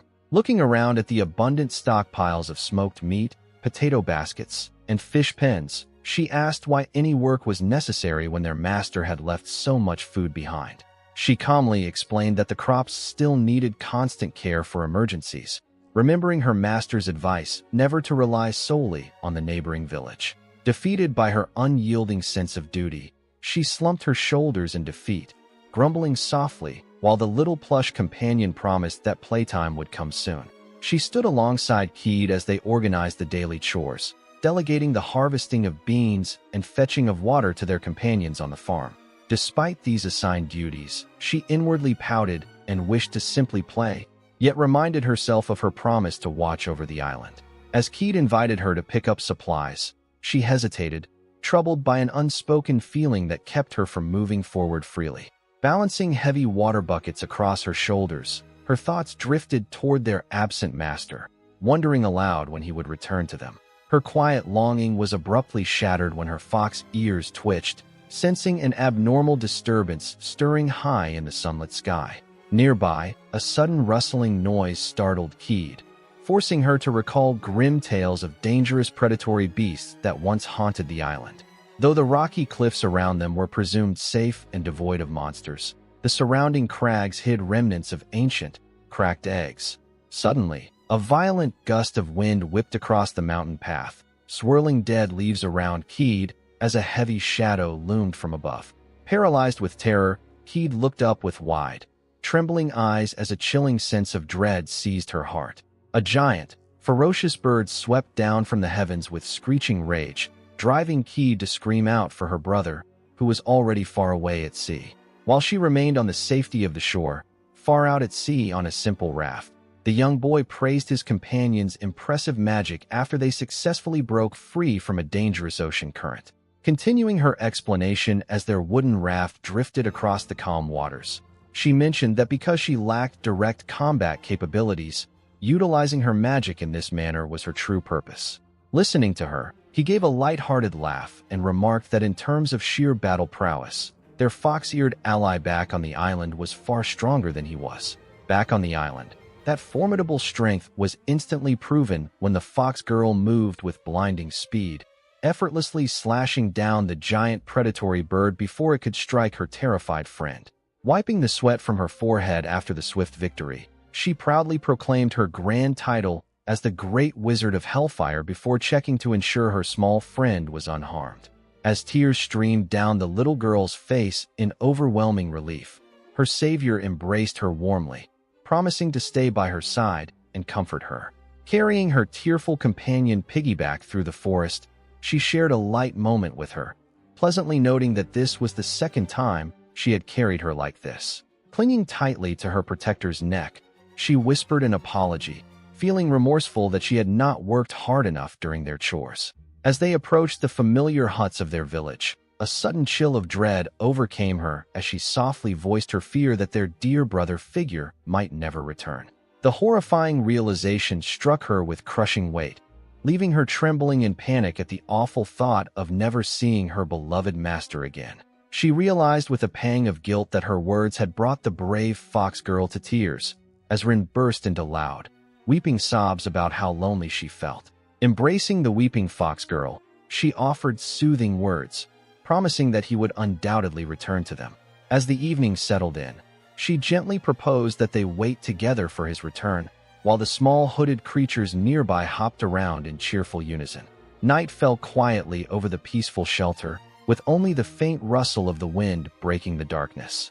Later that night, sitting up in her bedding, she heard an unusual rustling outside and softly asked her sleeping companion if she heard it too. Stepping out into the moonlit night to investigate, she was astonished to see the tiny hooded warriors wiggling and planting themselves into the dirt. Joined by her companion in the open clearing, they watched together as dozens more of the small creatures began sprouting up from the soft earth beneath the stars. Puzzled by the strange display, she asked if this was some sort of magical ritual, but her companion calmly explained that this was merely how the tiny warriors multiplied. Several days later, her jaw dropped in astonishment as the area swarmed with brand new little warriors, proving that planting themselves had worked perfectly. Looking over the bustling crowd of tiny creatures, the little fox girl crossed her arms with a pout and admitted that, with so many new companions around, she didn't feel lonely anymore. She and Keed remained constant in his thoughts, their warm words of gratitude and promises to await his safe return echoing as a comforting memory across the open sea. He snapped back to the present as the coastline materialized on the horizon, shouting with excitement to Abyss as land finally came into view. As their makeshift raft drifted toward the shore, he stretched his weary arms and complained of his stiff joints, while Abyss checked her topographical map to confirm their position. He began pondering the mechanics of his return journey, realizing that if the spatial coordinates shifted while away, teleporting back to sea level could prove disastrous without precise land anchors. Deciding to put those complex spatial worries aside for the moment, he steered the raft straight onto the sandy shore to step back onto solid ground. Upon landing, he immediately asked Abyss if there were any major rivers nearby, knowing that larger cities were typically established along major waterways. Pointing toward their path, she noted that reaching the nearest city on foot would normally take 3 full days, but he remained steadfast, declaring they needed to move quickly so as not to keep their companions waiting. Driven by this renewed determination, he urged Abyss and their companion to pick up the pace and march ahead toward the city. Finally reaching their destination region after days of travel, Kai asked Abyss to transform into her adult form so they could blend in as seasoned travelers. Complying with his request, her body radiated a brilliant light as she shifted into her full-grown stature. Having secured her impressive new appearance, he immediately utilized his magical abilities to materialize a sturdy wooden wagon right before their eyes. With his powers, he stocked the cart with a lavish assortment of goods, including fruits, vegetables, and a pair of sturdy draft beasts. Examining his new attire, he noted that the clothing felt slightly snug, while she remarked on how different he looked from his usual self. Striking a confident pose, he proudly unveiled their cover story. He would play the part of a wealthy merchant, while she served as his formidable personal bodyguard. To finalize her disguise, he presented her with a cozy hooded cloak designed to conceal her prominent horns. Seeing her pull the hood over her head, he couldn't help but admire how charmingly the ears suited her. As their draft beasts pulled the wagon steadily along a dirt road, her sharp ears twitched beneath the hood as she detected distant human voices. Hearing her quiet warning, he pointed toward the thick shrubbery nearby and suggested they investigate, hoping the locals might offer information about the surrounding lands. Peering through the dense foliage, they watched a young woman collapse in desperation while a gang of armed men closed in on her. The ruthless captors seized the girl by her hair, callously referring to her as merchandise, while she spat venomous glares back at them. Positioned safely atop the ridge, they observed the scene unfolding below, contemplating their next move. He peered out from behind a tree beside his hooded companion, weighing whether they should intervene against men who appeared far weaker than the beasts they had encountered earlier. Before the captors could react, a sudden burst of lightning tore through the air, shocking the bandits where they stood and sending them reeling in agony. As the incapacitated assailants collapsed lifelessly to the dirt, the trembling young woman slumped to her knees in disbelief, astonished by the sudden magical intervention as 2 figures emerged from the foliage. Stepping forward into the open, he checked on her well-being with a polite apology for the sudden intrusion, while she offered her gratitude and inquired if he was a sorcerer. He clarified that he was merely a traveling merchant named Kai and that the magic belonged to his bodyguard, before asking the woman to share her true identity in exchange for his transparency. Meeting his gaze directly, she introduced herself as Sarah Bianchi, acknowledging that his assessment of the situation had been spot on. Recognizing his role as a merchant, she deduced that he would not have rendered aid without expecting something in return, a practical outlook that he readily accepted. He proposed a simple deal, asking if she would be willing to guide them safely back to the nearby town. Gesturing to the unconscious men around them, he elaborated that providing local information and guidance during their trek would serve as adequate payment for saving her. After pondering the offer for a moment, she agreed to guide them to the town of Skorpa in exchange for their assistance. She hesitated for a moment, weighing her options internally as she considered the risk of returning to the city from which she had barely escaped. Driven by a sense of duty, she resolved to act, offering to personally guide him despite his willingness to settle for simple directions. Admitting her predicament, the young woman confessed that she was on the run without anyone to rely on, believing that meeting him in this urgent time was a stroke of fate. Upon hearing her mention fate, he lingered on the word, quietly reflecting on the mysterious path that had brought them together. As they prepared to leave, she requested a scarf to conceal the collar around her neck, prompting him to hand one over while deciding not to pry into her past. Curious about their attackers, he learned they belonged to a trading company's ruthless private army, before proceeding to strip the fallen ruffians of their gear and strange coin to salvage for the village. Having bound and incapacitated the bandits to prevent an immediate pursuit, he felt confident that they could make their exit undisturbed. Continuing their journey aboard a horse-drawn wagon, he remarked on the widespread lawlessness, unaware that the recent annexation of the region by the Limelick Empire had left the territory unstable. Before long, the wagon reached the high ridges overlooking Skorpa, catching their first glimpse of the sprawling coastal settlement ahead. Entering the vibrant and bustling port town, the companions marveled at its lively atmosphere while she firmly declared her next destination. She insisted on treating them to a meal, watching with amusement as the young boy eagerly ordered food from a bustling street stall. As he dug into the steaming bowl of noodles, absolute bliss washed over him at the taste of genuine civilization cooking after so long. With their appetites temporarily satisfied, the companions ambled down the crowded thoroughfare, taking in the vibrant sights and sounds of Skorpa. Continuing along the path, he reflected aloud on how foreign and new all of this felt, noting that neither he nor his loyal companion had ever explored a city like this before. Glancing around at the densely packed crowd, he reasoned that using his unique creation skills in public was far too risky, deciding instead to simply purchase local spices. Around them, local vendors were hard at work preparing fresh meats and setting up their stalls for the bustling day ahead. Curious about her future plans, he gently asked what she intended to do next, to which she softly requested to stay in their company a bit longer before turning his focus to her neck collar. Assuming the band was merely a piece of fine jewelry suited to someone of high standing, he offered a light-hearted chuckle and a compliment. Her tone instantly turned somber as she revealed the grim truth, explaining that the item was a magic sealing collar used on slaves to suppress magic and strip away free will. She further detailed how noble houses trafficked runaway sorcerers like her, using these devices to force absolute obedience and harvest inherited magical bloodlines for profit. She apologized softly for having kept her secrets, explaining that powerful forces were now actively searching for her, leaving Kai stunned as he realized just how dangerous this world truly was. Continuing her assessment, she deduced that he must belong to a prominent merchant family, noting that such houses commonly held enslaved sorcerers, much like his unnaturally quiet companion standing nearby.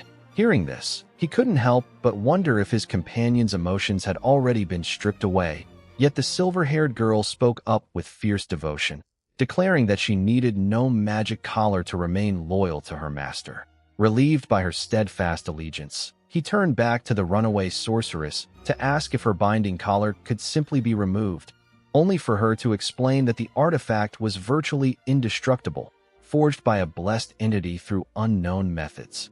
The grim revelation weighed heavily on his mind, reminding him of how corrupt the world truly was, especially considering that even religious temples were casting out innocent children without hesitation. Seeking to move forward from the somber conversation, she suggested they make their escape together using the same vessel they arrived on, to which he readily agreed. He added firmly that they would not abandon those they had set out to help, promising that they would also search for a way to break her collar, leaving her deeply grateful. Though she offered a polite word of thanks, an anxious dread lingered within her as she quietly contemplated whether there was still enough time to reveal the full truth and asked the young boy for the help she desperately needed. Shortly after their discussion, he decided to provide his loyal companion with a spare cat-eared hood to disguise her prominent features, causing the usually stoic girl to blush in cute embarrassment as she twirled into the disguise. An eager crowd thronged the market stall, shouting over one another to place outrageous bids of gold coins for the rare goods brought from the uninhabited island. Surprised by the overwhelming demand, the girls could barely keep up as townspeople lavished praise on their magnificent bull and delicious fruits, buying dozens of items at once.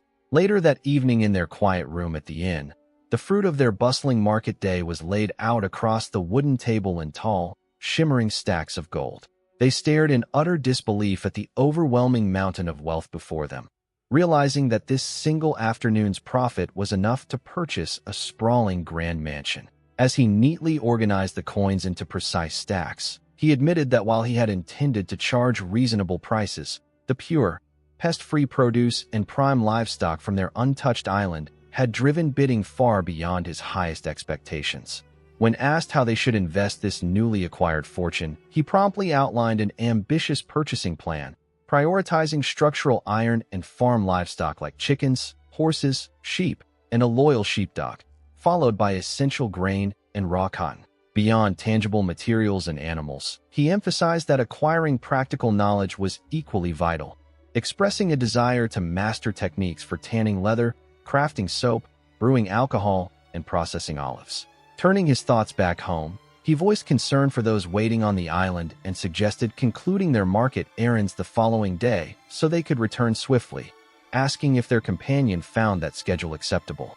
He then offered her a sanctuary, reassuring her that if she had nowhere else to go, she was welcome to seek refuge with them on their hidden island, leaving her momentarily stunned by his casual generosity. He gently stepped forward and offered Sarah a small pouch, noticing how quiet she had become.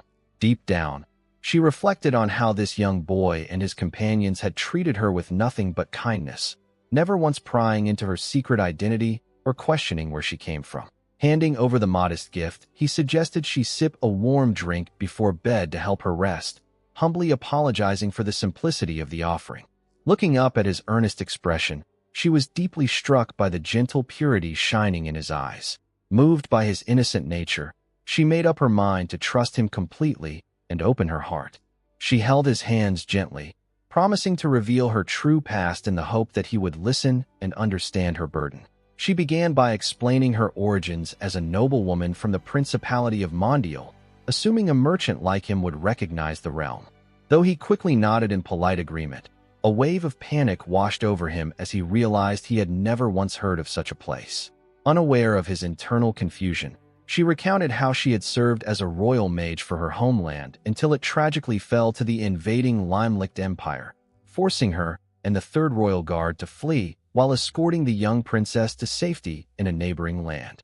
Their desperate journey took a catastrophic turn when a ruthless band of armed brigands ambushed their small caravan in a narrow mountain pass, celebrating their grim fortune at catching such high-value targets. As the lead bandit mocked the royal defenders, she stepped forward with fierce determination, igniting her magical flames to strike down the attackers and protect her comrades. However, her fiery assault proved futile when the bandit leader unleashed an overwhelming counter-ability that instantly erased her spell, crushing her magical defense and throwing her onto the back foot. Taking advantage of the chaos, another brigand snuck behind the royal entourage and seized the helpless, cloaked princess, shouting triumphantly to his leader that the prize was secured. Battered and pinned to the dirt, she desperately screamed at the marauders to release the princess. But the cold-hearted bandits merely sneered, demanding that she surrender to her fate. The former royal mage recalled the tragic aftermath of the attack, remembering how the ruthless slave trader had mocked his new captives, treating them as mere property and commanding them to behave. Having finished recounting her painful escape and how she was the first to be sold, she bowed desperately before Kai, slamming her hands down as she begged for assistance. Overwhelmed by her desperation, she lunged forward onto his lap, gripping him tightly as she passionately implored him to save Princess Yuri Cecil. Flustered by her sudden advance, he attempted to reason with her, pointing out that a solitary merchant could never pull off a royal rescue, though she refused to back down. To help him understand her strategy, she clarified that their captors were private mercenaries working for slave traders rather than imperial soldiers, meaning they cared only about money and had no loyalty to any buyer. Fixing him with an intense gaze, she explained that buying back royalty would demand an astronomical sum, but insisted she knew a way to secure the necessary funds.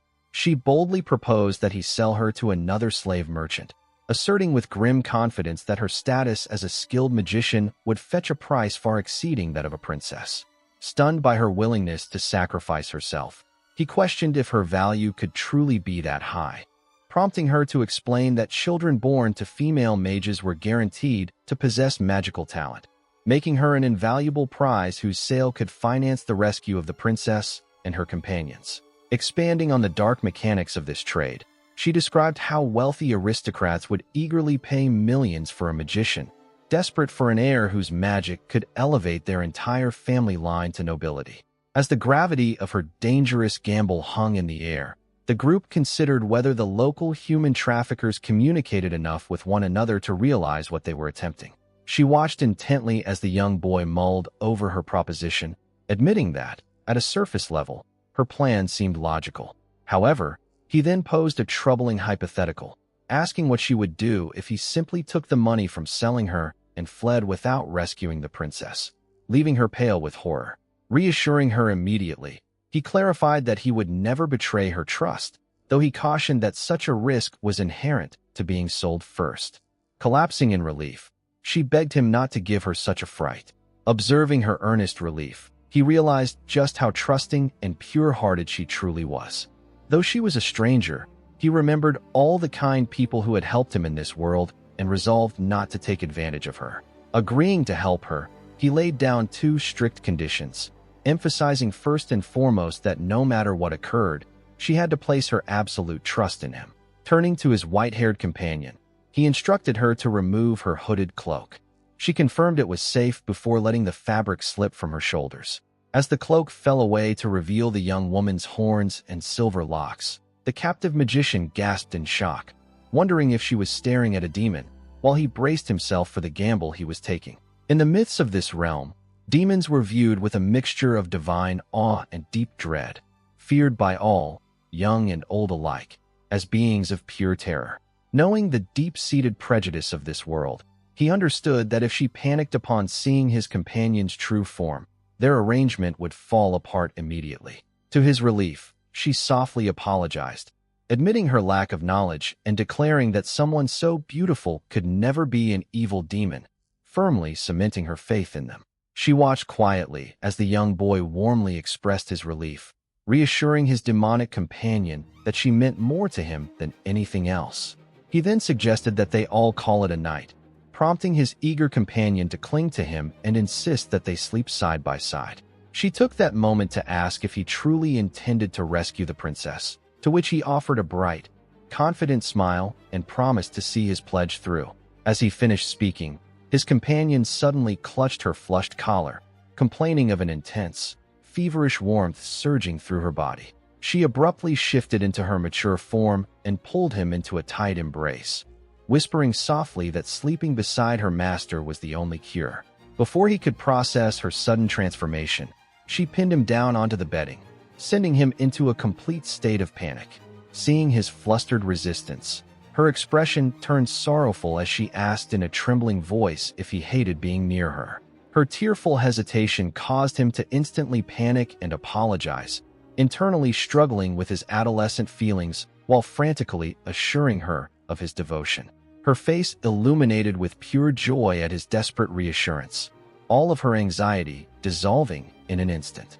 She pulled the blanket snugly over the two of them, while nearby, their companion watched with a burning blush, utterly flustered by the cozy scene. She lay beside them in the crowded bed, her face flushed with embarrassment as Kai squirmed nervously between her and Abyss. Flustered by the overwhelming physical closeness of both companions, he squeezed his eyes shut and tried desperately to force himself to sleep before his racing thoughts got the better of him. As he tried to calm his mind, she looked off into the dark room, reflecting quietly on how this peaceful evening would be her final moment of rest before the storm ahead. Turning her gaze back to the young boy beside her, she let out a gentle sigh and whispered a heartfelt thank you for everything he had done for her during their brief time together. Memories of their earlier conversation resurfaced, reminding him how she had unhesitatingly declared that her own safety mattered little compared to the fear of seeing Princess Yuri sold into horrific bondage. She held a deep, tender bond with the young princess, viewing her not merely as royalty, but as a cherished younger sister whose freedom she was determined to protect. Tucked together under the covers in the dimly lit room, she earnestly requested that he become a true friend to the princess, knowing that with her fallen kingdom gone, finding a disciplined and trustworthy protector was vital. Observing her peaceful, sleeping countenance after her pleading voice trailed off, he felt deeply stirred by her unselfish heart and selfless devotion. A fierce fire ignited within his soul as he stared upward into the darkness, making a solemn, unbreakable pledge that he would rescue people like her and save the princess at any cost. As they browsed the busy bazaar, Kai remarked on the complete lack of vendors, asking Sarah where her country sourced its iron. She admitted her lack of knowledge on commercial trade, leading Kai to suggest purchasing finished iron tools instead. He turned his attention to Sarah in her hooded cloak, reassuring her that they would rescue the princess in due time, while also reminding Abyss that she could ask for anything she wanted as well. With their immediate plans settled, they toured the market stalls, acquiring colorful masks, various caged animals, and fresh produce. Inspecting their growing collection, he tallied up the livestock: sheep, chickens, goats, and large dogs, noting that while horses and pigs were out of reach, they had still gathered more than expected. Their extensive purchasing spree yielded an impressive pile of supplies, including raw cotton, sugar, grains, vegetables, sturdy iron tools, and sweet-smelling oils. Marveling at the massive pile, she expressed shock at how much they had bought, though he cheerfully replied that it was still far from enough for their needs. Preparing to clear the goods, he asked Sarah to wait behind for a moment while he moved the heavy load to a discreet location. Once safely out of sight, he instructed Abyss to stand by before unleashing his magical spatial vault ability, Tenohira, to store everything away. Having completed the transfer, he returned to his companions, where an eager young elf greeted him warmly and asked about the new resources gathered. He knelt beside his collapsed companion, reflecting on how storing such an immense load of goods at once might have been too much for her to handle. While waiting for her to regain consciousness, he quietly planned their next moves, deciding to let her rest while the rest of the group handled the newly acquired supplies. When she finally opened her eyes, she was startled to find him wearing a strange disguise mask, though he casually assured her it was necessary for stealth. Reaching out to help her up, he offered steady encouragement after she confessed her fear that he had abandoned her alone in the market. Pulling her hood up, she composed herself, admitting that isolation always brought out her vulnerability before declaring that she was ready to push forward. As they walked together through the alleyways, she urged him to lead her to the trading company holding the captured princess, knowing that locating her was essential to executing a rescue. Meanwhile, inside the opulent chambers of the trading company, a stern attendant meticulously brushed the long blonde hair of the captive noblewoman.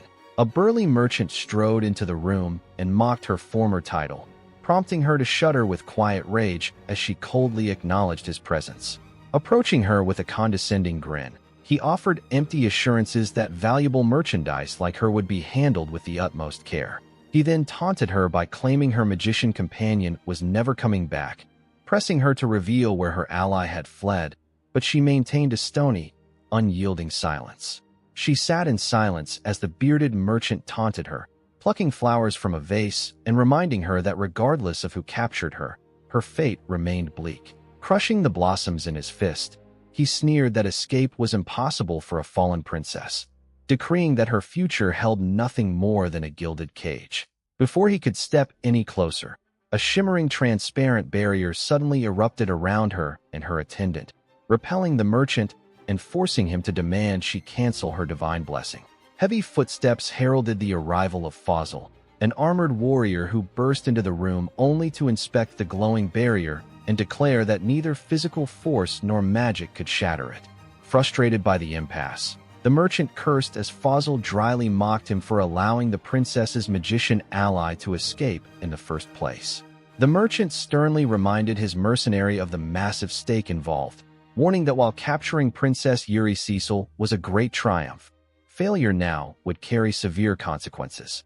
Accepting the threat with an arrogant smirk, the commander promised to keep those words in mind as the merchant reinforced his authority. Turning to take his leave, the armored warrior ordered the guards to report back immediately once the northern search party returned. Glancing back with cold contempt, he warned the captive royal that holding on to useless hope would only make her eventual despair far worse. As the door slammed shut, leaving the room in tense quiet, she slumped in exhaustion within her defensive dome while her bewildered maid looked on in concern. While she remained protected behind her impenetrable barrier, Kai and his group arrived at the grand facade of the Malini Trading Company. Adjusting a decorative mask over his face, he cheerfully declared that they were ready to step inside. Because his companion voiced her anxiety about changing their destination, he quickly reassured her with an exuberant grin, telling her to trust his plan and remain quiet for the time being. Before stepping through the entrance, he mentally assumed the persona of an eccentric aristocrat, reminding everyone that he was now playing the role of a distinguished noble.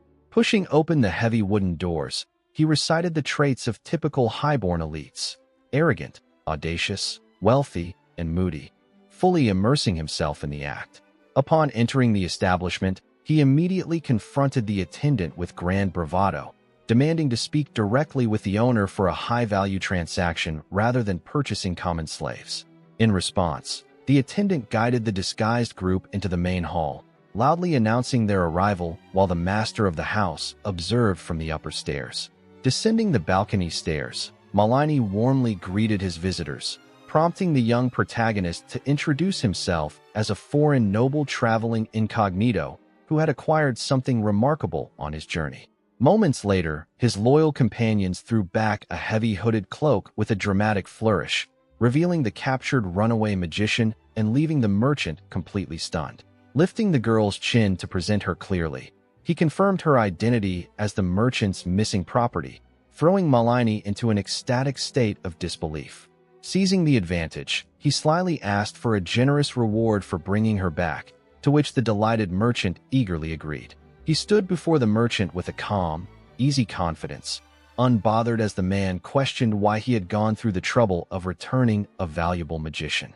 Continuing his clever disguise, he explained that the captive girl had actually begged him for a trade, offering to be sold to a different slaver if it meant raising enough funds to buy her princess back. A subtle smirk curved beneath his mask as he added that witnessing such selfless loyalty to a fallen royal was the exact reason his curiosity had been piqued. Listening intently, the merchant nodded in agreement, acknowledging that genuine devotion in a servant was a rare sight, and that such quality justified generous compensation. As the merchant considered the offer, the young woman leaned in toward him, her voice trembling in quiet confusion over how her return alone would cover the cost of the princess. Clutching her clothes in distress, she pressed him further, desperately reminding him of the promise he had made to rescue her royal mistress. Maintaining his theatrical composure for their audience, he softly reassured her that securing the princess was still his ultimate intention. Leaning down close to whisper in her ear, he revealed his true reasoning. Since wealth was no obstacle for him, returning her directly to this company was simply the most efficient route. Turning back to the merchant with an energetic laugh, he proudly declared the arrangement a win for everyone involved, leaving the girl stunned by his smooth execution. Completely taken in by the act, the merchant greedily ordered his guards to drag her away and immediately lead the way to the room where the princess was being held. He suggested with a composed smile that the captured bodyguard should be allowed to meet her princess one final time, framing it as a reward for her unwavering loyalty before their final farewell. Amused by this noble request, the merchant chuckled in agreement, approving of such sentiments even while warning that a farewell reunion would likely be a gloomy affair. The masked youth merely shrugged off the concern, replying that he did not mind as long as it was brief. As they moved together down the corridor, the merchant launched into a complaint about his own private soldiers, exasperated that they had managed to let a magician escape despite the hefty sums he paid them under full-time contracts. Continuing his story, the merchant noted that his men were currently passing time in the back rooms, boasting that he personally ventured straight to the front lines whenever he needed to acquire high-value captives. With the conversation settling, he guided the young noble and his disguised retinue down the quiet interior hallway toward the holding chambers. Upon entering the comfortable reception room, the visitors settled gracefully onto a plush sofa and picked up a teacup, calmly taking in his surrounding environment. At the sight of the captive royal guards sitting bound in heavy chains, the disguised bodyguard gasped in emotional distress upon recognizing her former comrades, while Kai silently noted their presence. Then, through the open doorway, his eyes landed on Princess Yuri Cecile herself, standing quietly in a simple gown, her graceful poise remaining intact despite her captivity. Gesturing with pride toward the room, the merchant invited his guest to admire the royal captive, remarking on how her beauty endured even in her reduced circumstances. With dramatic pomp, he officially presented Princess Yuri as the prize gem of Mondial and the flagship offering of his trade, while Kai and his companions looked upon her, ready to act. Inside the private room, the slave merchant proudly introduces Princess Yuri Cecile, presenting her as a special-class slave worthy of high recommendation to Kai and his companion. Stepping closer to examine her, the young warrior gazes intently into her eyes, taking note of her long, pale hair framing her serene face, while the merchant urges him to take all the time he needs for inspection. As he studies her features, a sudden surge of recognition strikes him, making him realize just how strongly her appearance reminds him of someone from his past. Without hesitation, he turns directly to the merchant to ask for the price, leaving the trader wide-eyed in complete astonishment at his immediate readiness to buy. He quickly calculates his available funds from the bazaar sales, realizing the huge sum could build a lavish home, yet he playfully attempts to bargain for an unexpected discount. The merchant explains that Yuri Cecile is the prized centerpiece of Mondial, normally impossible to sell at such a bargain, but the low cost was made possible solely because he had safely returned Sarah. Hearing this news, the young girl is moved to tears of profound gratitude, realizing that his choices have directly enabled the rescue of Yuri-sama and the rest of their companions. With tears streaming down her cheeks, she shares a heartfelt emotional farewell with Yuri-sama, deeply overcome with relief and affection before their journey continues. Concluding the deal, he further requests to hire several bodyguards while they wait, to which the smiling merchant readily agrees before shutting the door behind him. He had left an indelible impression on the merchant, who reflected on how unusual the young man was, spoken far too well for his age, yet bearing hands weathered by hard labor. Before the merchant could ponder the matter further, a soldier rushed into the corridor in a panic, calling for his presence. Meanwhile, back inside the room, the young traveler turned to face his companions with an exasperated sigh, attempting to lighten the heavy mood. At that moment, the noble captive stepped forward, her voice soft yet firm as she pleaded with him to purchase the remaining bodyguards as well, drawing a shocked gasp from Sarah. Recognizing the pain in her eyes, he gently reached out to adjust her hood, offering a sincere apology for making her make such a sorrowful face. He knew all too well the agony of being torn away from those who mattered most. Without a moment's hesitation, the hooded warrior drew her blade with a metallic sound, swiftly slicing through the ropes binding the captives. Looking directly into her eyes, he reaffirmed his resolve with unshakable conviction, determined to shield her from the anguish of separation. The sudden act of liberation left the gathered prisoners frozen in disbelief as their bonds fell away. Knowing that their window of opportunity was rapidly closing, he urged everyone who wished to escape to hold hands, speaking with urgent clarity. He acknowledged their lingering doubts, admitting that he could offer no guarantees or proof that he could save them all from their plight. Standing before them, he made a solemn vow. If they refused to let their lives end in servitude, he would forge a path to freedom for every single one of them. As he urged the captives to take action, the weary prisoners stepped forward in disbelief, recognizing Princess Yuri standing beside him. Gazing into his face, she realized how strikingly different his steady eyes were compared to the coarse, pitiless gazes of the merchants who had imprisoned her. Moved by this newfound hope, she turned around and tightly clasped the young healer's hands, seeking solace and strength. Around them, the rest of the captives joined hands in a complete circle as the young healer confirmed her readiness to execute her role in the escape. Holding tightly to the surrounding hands, he invoked his magic skill, signaling the cat-eared girl to create as grand and flashy a distraction as possible. Out in the facility's hallway, the mercenary leaders paused their conversation as strange noises echoed from the holding chamber. Their attention turned to a group of guards reporting back, who delivered baffling news regarding the scouts dispatched to the northern perimeter. The mercenary leader bellowed in fury as the scouts explained how they had been ambushed, stripped naked, and bound to trees in the forest. Before he could vent his rage any further, a violent shockwave shattered the silence, knocking guards off their feet as dust erupted through the corridor. Amidst the rising smoke and chaos, the commander roared for his men to mobilize and summon their strongest fighter to counter the sudden enemy attack. As the dust cleared from the doorway, Abyss executed a swift vault into the ruined passageway, leaving the stunned guards scrambling in panic as they realized Commander Fazl had arrived. Looking on with a relaxed smirk, Fazl observed the frantic exchange between the officers, who were in utter disbelief that the special-class slave had been taken by remnants of Mondial while their own guard was down. The heavy-set captain barked at his subordinate for being distracted, but Fazl merely mused that despite her lack of real combat experience, the intruder possessed impressive spine. Grabbing the younger guard by his armor, the captain began shouting orders to assemble everyone. Yet Fazl calmly dismissed the commotion, claiming he alone was more than enough to hunt down tethered fugitives. He listened indifferently as the captain raged on about Princess Yuri's bodyguards escaping and his men being stripped naked, entirely unbothered by the humiliation of their failure. Meanwhile, peeking around a stone pillar, Abyss recalled Kai's strict instructions to act as the rearguard and ensure the others escaped without being followed. With a decisive leap, she bounded into full view down the corridor, drawing the guards' attention away as she prepared to channel her magic. Even as she sprinted to lure them away, her heart raced with anxiety over the safety of her companions, while elsewhere, Sarah quavered in silent terror, covering her mouth to suppress her panic. In an instant, the dark stone corridors vanished, replaced by open sunlight and a peaceful village square, leaving the entire group in absolute shock at their sudden relocation.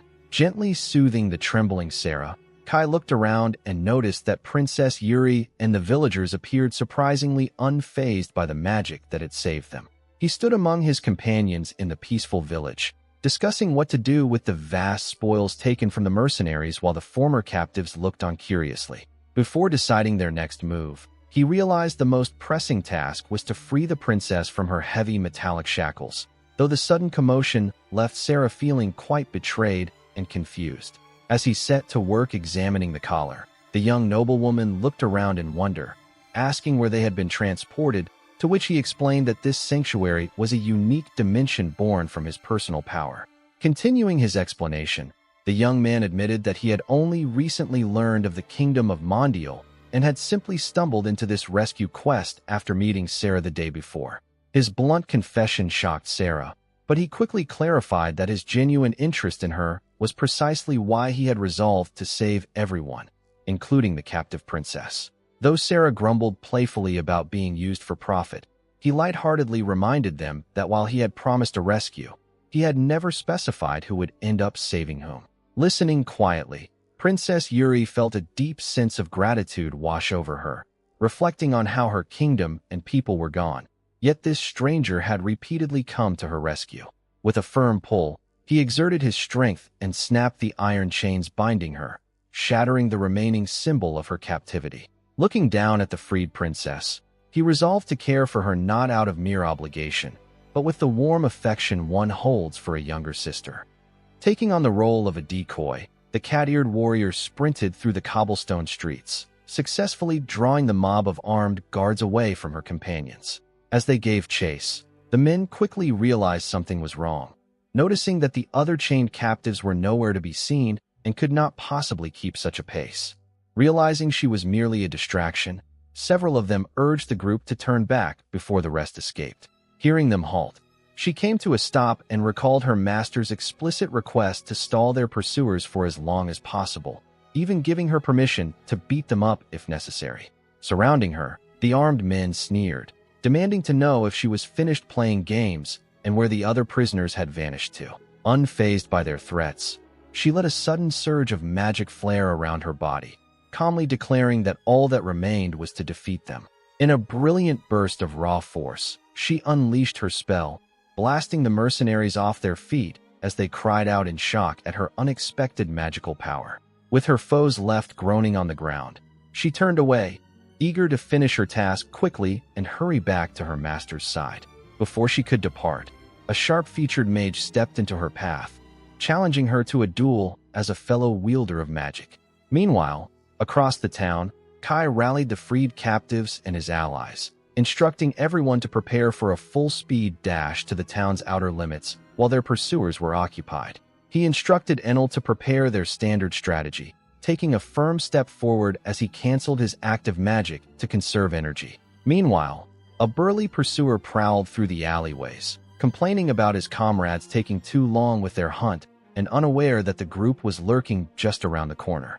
Rounding the wall, the guards stumbled directly upon the young leader, shouting in surprise while the youth cursed under his breath at being spotted so abruptly. Before the enemy could raise an alarm, Enel and his companion sprang forward, drawing their blades and forcing the intruder into silence to protect the girls behind them. With the guards subdued, Yuri softly inquired about their next move, and he promptly decided to bind the man, just as a distant explosion rattled the town, reminding them of the battle Abyss was fighting. Working quickly to secure the captive, the youth glanced at the man, longing to press him for answers regarding Sarah's enslavement collar, but recognizing that time was running out. Standing tall over the bound slaver, he sternly rejected the captive's furious demands, declaring that Yuri Cecile and Sarah would never be handed back to his cruel hands. Across the quiet rooftops of the town, another loud shockwave thundered through the night sky, signaling that the engagement on the perimeter was intensifying. Urging everyone to keep moving, he offered to carry the fragile Sarah on his back, while asking the muscular Enel to lift Princess Yuri so they could escape as fast as possible. Just as they prepared to flee, a fresh unit of heavily armed pursuers suddenly emerged to block their path, plunging Sarah into panic as they realized they had been surrounded. He surveyed the armed soldiers surrounding them, quickly realizing that if these guards were present here, Abyss must be facing the enemy's magician elsewhere. As the villagers eagerly asked whether they should fight, he weighed their options, confident in Abyss' raw magic power, but worried her lack of combat experience might leave her vulnerable to a veteran's cunning tactics. Seeing his hesitation, Enel stepped forward and urged him to take Princess Yuri and flee, insisting that as an outsider, he had already done more than enough to aid their cause. Though touched by the warrior's selflessness, he reassured Sarah with a calm smile that the situation was still entirely under his control. Pointing toward the surrounding line of enemy soldiers, he confirmed with Sarah that the formidable magician who had previously defeated her was not among their ranks. With that crucial detail verified, he asked the group to shield him from view for a brief moment before activating his spatial skill and vanishing in a flash of light. A moment later, he reappeared right before them with a triumphant grin, announcing his return along with the proper combat experts he had just fetched to turn the tide. Outside the alley, sudden heavy thuds and cries of agony echoed through the night as the newly arrived allies instantly began flattening the unsuspecting guards. Down the street, city guards were drawn to the commotion, reprimanding the mercenary group for starting a violent brawl in the middle of town while a wounded civilian cowered near their feet. The heavily armored town watch confronted the mercenary forces directly, demanding they cease their illegal violence and order the escaped slaves back into bondage. He rallied his swarming army of tiny summoned warriors, shouting orders as the diminutive horde washed over the bewildered mercenaries. For over a year, He had been steadily expanding their ranks within his pocket dimension, and now he unleashed them without restraint upon his opponents. Swift and remarkably nimble, the small fighters darted around weapons and leaped off helmets, leaving the heavily armored men struggling to react. Desperate calls rang out for light magic to illuminate the chaotic scuffle, but the flurry of tiny strikes kept the enemy completely off balance.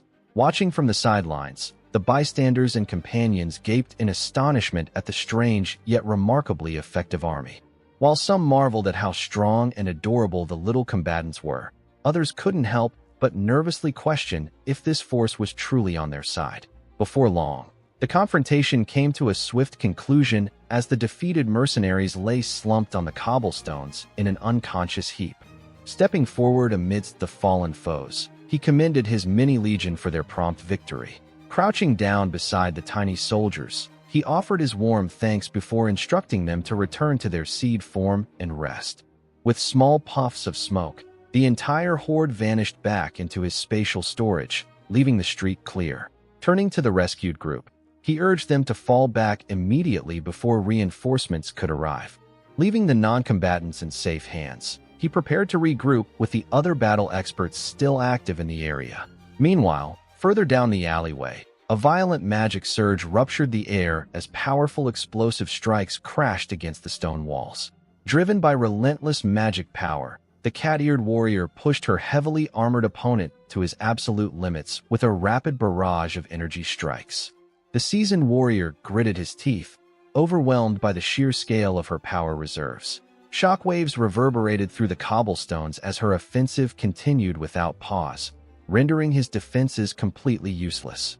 From a safe vantage point, Kai and the others looked on in awe at how completely she dominated the field. Completely winded and exhausted, the warrior finally sank to his knees, relieved simply to have weathered the storm. As her ears perked up at the sound of Kai calling out in praise, her fierce combat aura dissolved into a bright, eager smile toward her master.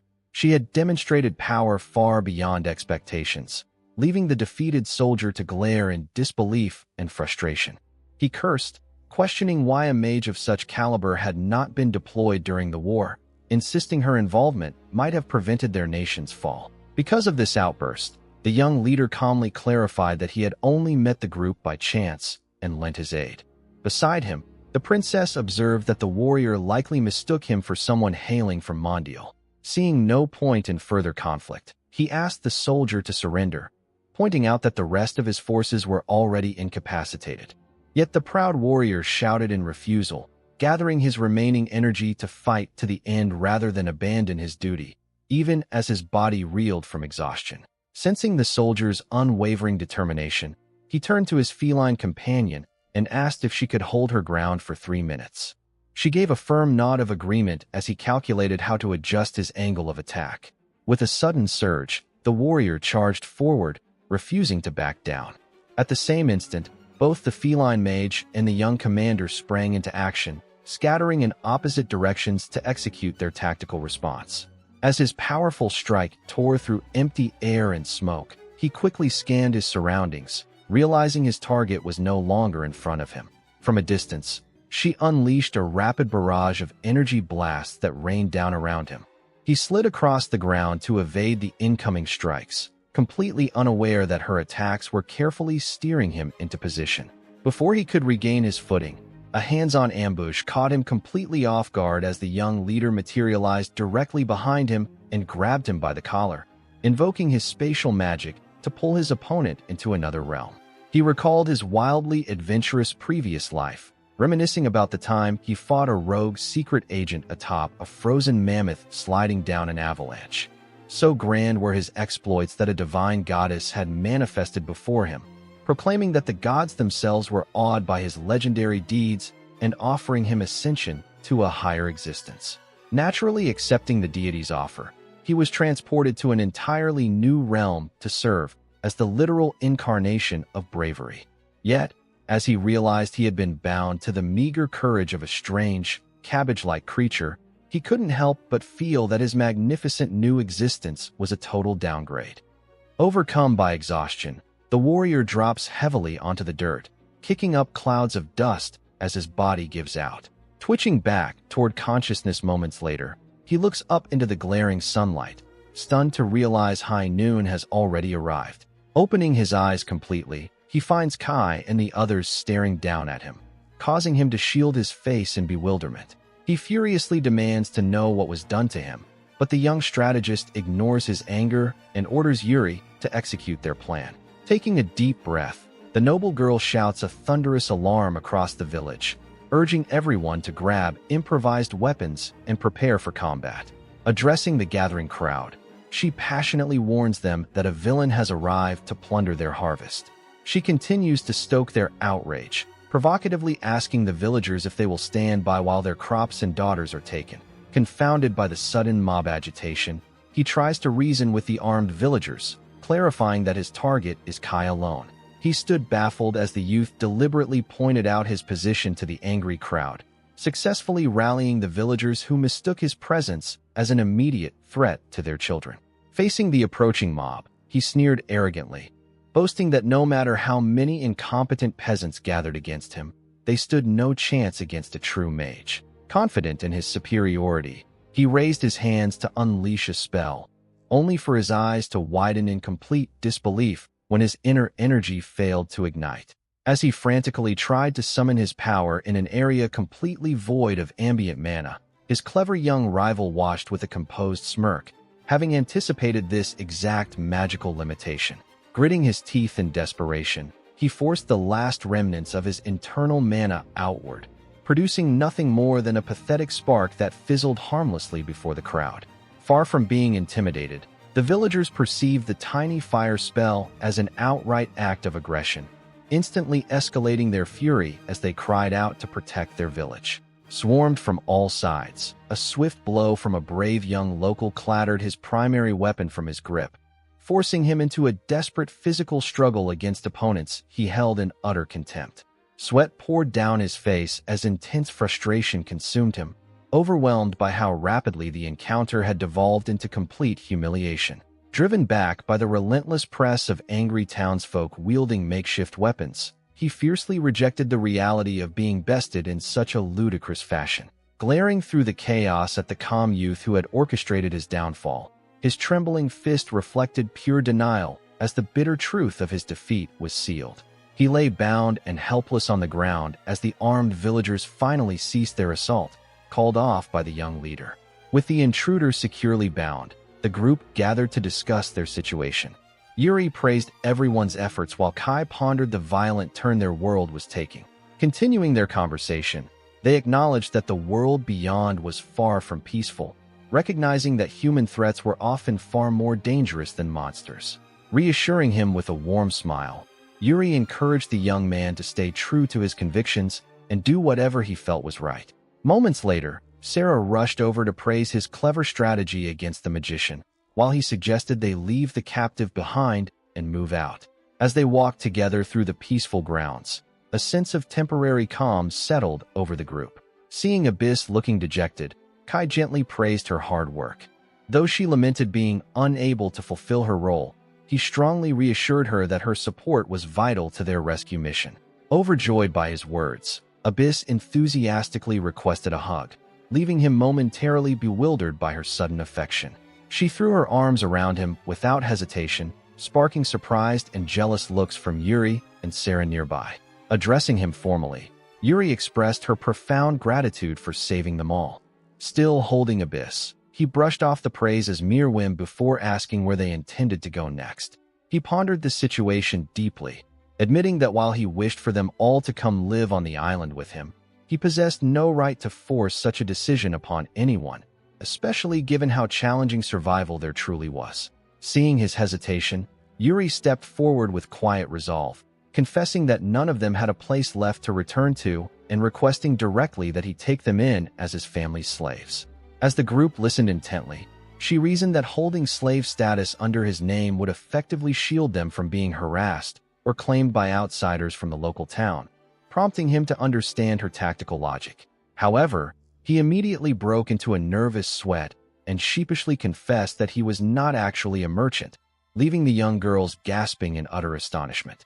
Elaborating on his true circumstances, he warned them that his home was on an unexplored, uninhabited island in the middle of nowhere where surviving demanded everything they had, asking if they truly possessed the resolve for such a harsh lifestyle. Rather than being discouraged, the villagers quietly weighed the benefits, noting that an isolated place made a perfect hiding spot. And upon learning that the land possessed fertile soil, fresh water, and forests, they agreed that it offered more than enough to thrive. Surprised by their enthusiasm, he was taken aback even further when Yuri cheerfully explained that their home principality was widely known as a realm of humble farmers with hardly any magicians, meaning rugged agricultural life was second nature to them all. Reassured by her words, he readily accepted their terms, but insisted on setting one non-negotiable condition for anyone wishing to travel to the island. Fixing them with a solemn gaze, he forbade any pursuit of revenge against the Empire, urging them to treat this move as a complete rebirth, making it clear that without this promise, he would not take them with him. Softening her expression, Yuri warmly assured him that she had already let go of any thoughts of vengeance, recognizing that no one remained who would benefit from it, allowing the group to finally prepare for their journey home. She stood amidst her gathered followers as a strange, miraculous power enveloped them all, signaling the start of their journey. Guided by this supernatural energy, the former princess and her people pressed forward toward a wooden archway marked north. Kai explained that stepping through would bring them directly to his island, gesturing toward the figures waiting just beyond. As they crossed the threshold, space shifted dramatically, dropping them right before a towering stone fortress on the remote coastline. He proudly proclaimed their arrival at the uninhabited island, though the newcomers stared out at the barren landscape in quiet disbelief, wondering if there was truly nothing here. Before he could explain further, a Beast King girl leapt out of nowhere and slammed into him, tackling him to the ground while loudly complaining about how long he had been gone. He offered a soft apology to the tearful boy who clung to him, reassuring the child that he had returned just as promised. Seeing them safe and sound, the young Beastkin cried out in joy, overwhelming both him and his companion with warm, emotional hugs. Once the excited greetings settled, he introduced the former princess and her companion as the newest residents joining their fledgling island community. The small Beastkin girl bowed politely and introduced herself as Keed, receiving a graceful and warm greeting in return from the soft-spoken noblewoman. Looking across the gathered group, he gently brought up their lost homeland, to which they admitted they could not return. Standing together on the shore, he reminded them that while this island was empty for now, it was a place where they could build a new future together. He announced his grand vision to the gathered crowd, declaring that together they would pioneer the island from scratch, constructing fields, wells, houses, roads, orchards, and ranches. Addressing everyone with unwavering conviction, he vowed to turn this vast land into a true country where all who were displaced could finally find a home. Inspired by his words, Sarah clutched her hands to her chest as her heart leaped with joy, while the villagers around her expressed their own wonder at the prospect of a brand new world. Echoing that enthusiasm, Keed and her young companion raised their arms in jubilation, eagerly pledging their help and praising his leadership. Meanwhile, Princess Yuri looked on with quiet devotion, resolving in her heart to follow him anywhere as part of his family. Freed from the constraints of her former life, she smiled gently, realizing that everyone who had lost everything could now plant new roots and start over together. Reaching out toward him, she gently squeezed his hand and softly called his name. Gazing warmly into his eyes, she pledged to help build a nation where no one would ever be unhappy again, before casually adding that as his wife who had shared his bed, she would give it her all, a claim that instantly sent the surrounding onlookers into total shock. As a gentle gust swept across the clearing, Yuri glanced around in mild bewilderment. Nearby, a group of villagers gathered to whisper among themselves, marveling at the incredible transformation magic they had just witnessed while questioning if the display matched ancient legends of demons. Overhearing their quiet doubts, Keed immediately jumped to her companion's defense, insistence shining in her eyes as she asserted that Abyss was sweet and gentle, nothing like the terrifying creatures described in classroom lessons. The young beastkin found herself standing under the collective gaze of the islanders, her formidable aura melting into bashful embarrassment. Before she could process the attention, the villagers swarmed around her in delight, unable to resist petting her soft ears and marveling at how cute and fluffy she was, leaving her calling out to her master in utter panic. Stepping slightly away from the spectacle, Kai looked down at his worn footwear, observing that despite their current stability, everyday necessities were rapidly degrading. Recognizing that their needs extended far beyond patched boots, he raised a hand to command the crowd's attention and officially called to order the island's very first council meeting, volunteering to moderate. The islanders responded with overwhelming enthusiasm, eagerly raising their hands and flooding him with requests for new clothes, farming tools, proper meals, a bathhouse, and adequate sanitation. Amidst the flurry of demands, Yuri raised her hand to respectfully point out that complex infrastructure like plumbing posed a far greater challenge than simple material creation, leaving her leader scratching his head in thought. He listened attentively as the princess laid out the fundamental pillars required to establish a true nation: land, authority, and populace. She pointed out that, despite their recent progress, their young island territory was sorely lacking a proper citizen base. Assessing their current standing, she noted that between their secure island domain and their formidable magical capabilities, authority and military strength were already well in hand, leaving population growth as their primary hurdle. When he naively questioned whether any practical shortcut existed to quickly increase their citizen numbers, she smiled approvingly at his direct focus before preparing to offer an unexpectedly personal solution. She boldly proposed that producing heirs was the most natural and direct method to expand their populace, a statement that instantly plunged the gathered villagers into a stunned, blushing silence. Flabbergasted by her suggestion, he stammered in utter shock, while she calmly reiterated that any leader aspiring to build a kingdom must prioritize securing a legitimate successor. As panic seized him over how rapidly the discussion had gotten out of hand, she added with serene composure that her own royal bloodline made her the ideal candidate. Leaning in intimately close to the overwhelmed boy, she pressed her advantage, arguing that founding a true nation demanded establishing a noble line without delay. Clasping his forehead in sheer embarrassment, he surrendered to her unyielding logic with a strained, hesitant murmur. Seizing upon his bashful acquiescence, she pushed the boundary further by insisting he drop all formal titles, coaxing him step by step until he agreed to address her by her first name alone.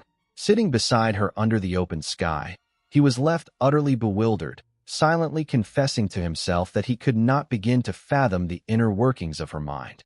He reflected on her royal posture, realizing that her sense of duty as a princess naturally drove her to make authoritative decisions for the community. As he mulled over her noble upbringing, Sarah stepped forward with a sudden request, suggesting that she and her companion move in with them since their current house was already crowded. Turning his attention back to practical matters, he explained to the gathered group that their fragile hut would never survive the impending winter, asking if anyone possessed construction knowledge to help erect a proper house. In response, one of the women spoke up eagerly, revealing that while she was not a professional builder, her family had background knowledge in carpentry. Overjoyed by the prospect of proper shelter, she tightly clasped his hands and implored him to build 10 separate houses for everyone before winter arrived, though he timidly urged her to slow down.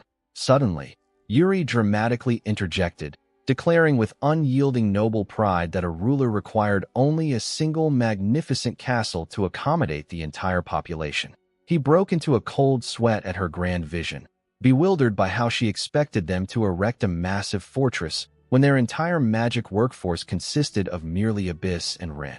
Looking around at their modest gathering beneath the thatched pavilion, he reflected on how their tiny population encompassed both their entire citizenry and military force. He reminded Yuri that even in her royal castle they had only occupied 2 rooms, questioning whether the guards wouldn't prefer having their own individual homes.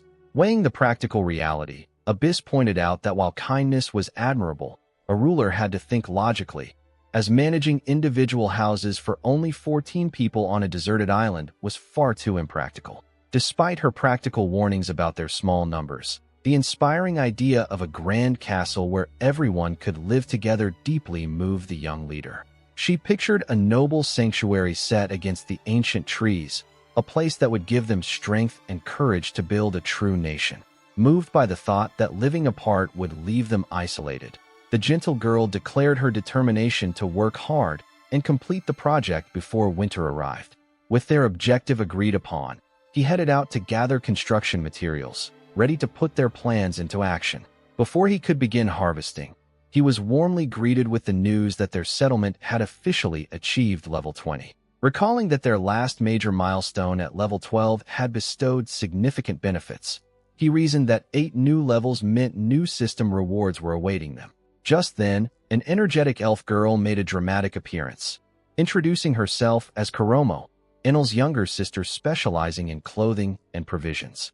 Overjoyed by her arrival, Kai realized her tailor's craft would solve their pressing need for proper clothes, while she proudly contrasted her usefulness with her sister's habits. She hastily defended her constant eating as essential research into nutrition and poison testing, only to be immediately called out for her flimsy excuse. When he candidly admitted that he had always seen right through her gluttonous nature, she reacted with dramatic indignance, though the light-hearted moment only brought them closer. She listened intently as the young leader reflected on his past hardships on the uninhabited island, admitting how heavily he had relied on his companion to avoid consuming toxic plants. Brushing aside his past struggles, she boldly declared her capabilities, promising that as long as the settlement provided raw materials, tailored garments would take mere days to craft. Curious about her versatility, he eagerly asked if she could fashion sturdy leather footwear, prompting her to explain how time and production operated within their specialized domain. Overjoyed by her reassurance, the enthusiastic youth praised her talents before rushing off to gather everyone for foot measurements, earning a playful reprimand for his restless energy. As his excitement plateaued, she reminded him that her summoning was not the sole reward unlocked by reaching their major village milestone, prompting him to check the system status. Upon opening the glowing interface, he discovered that the settlement had formally transformed into a magical hidden village, unlocking an eastern exit function alongside advanced capabilities like seed synthesis. Focusing on the new mechanism, he listened carefully as she explained how combining creation seeds of similar affinities could yield far more powerful guardians for their realm. Though eager to experiment immediately, he soon realized that all existing seeds had already sprouted into active warrior helpers and required time to regenerate back in the earth. Observing the little guardians training casually nearby, he contemplated the next developmental threshold required to eventually introduce true spellcasters into their settlement.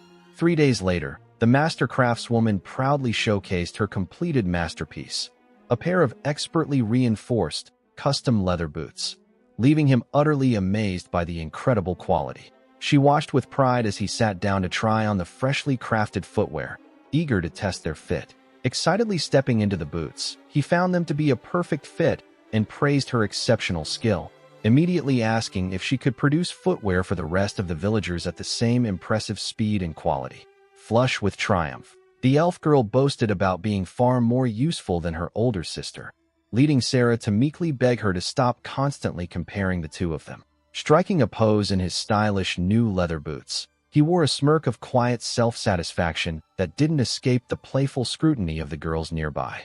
Moments later, Sarah approached him to share the villagers' growing needs, explaining that everyone was hoping for an aqueduct, a well, or even large water pots to support their agriculture. The simple suggestion struck him like a flash of insight.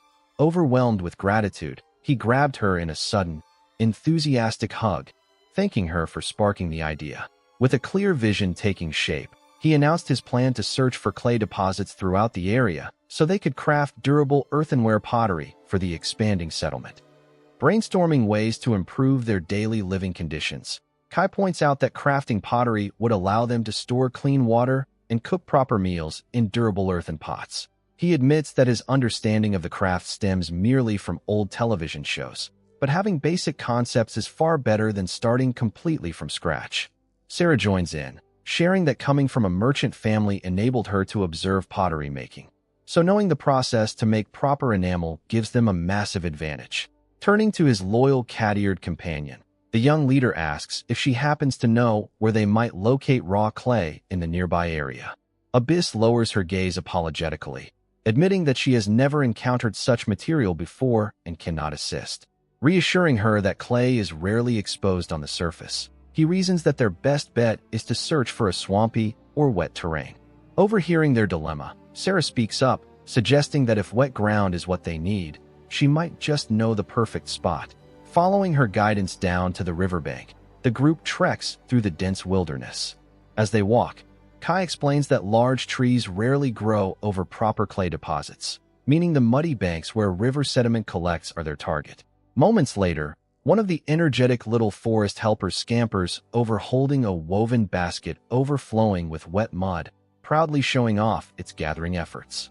Testing the sample between his fingers, the youth evaluates its texture and realizes the viscosity is still not quite right for proper pottery making, while the small creatures cheer around him. Trying to explain the exact gooey, ash-colored quality of real clay, he suddenly freezes in frustration as a major oversight dawns on him. He forgot to bring along Rin, the only one capable of translating his commands to the little helpers. Undeterred by the language barrier, the spirited little creatures leap in unison with enthusiastic cries, leaving Kai to wonder if they somehow understood his makeshift directions anyway.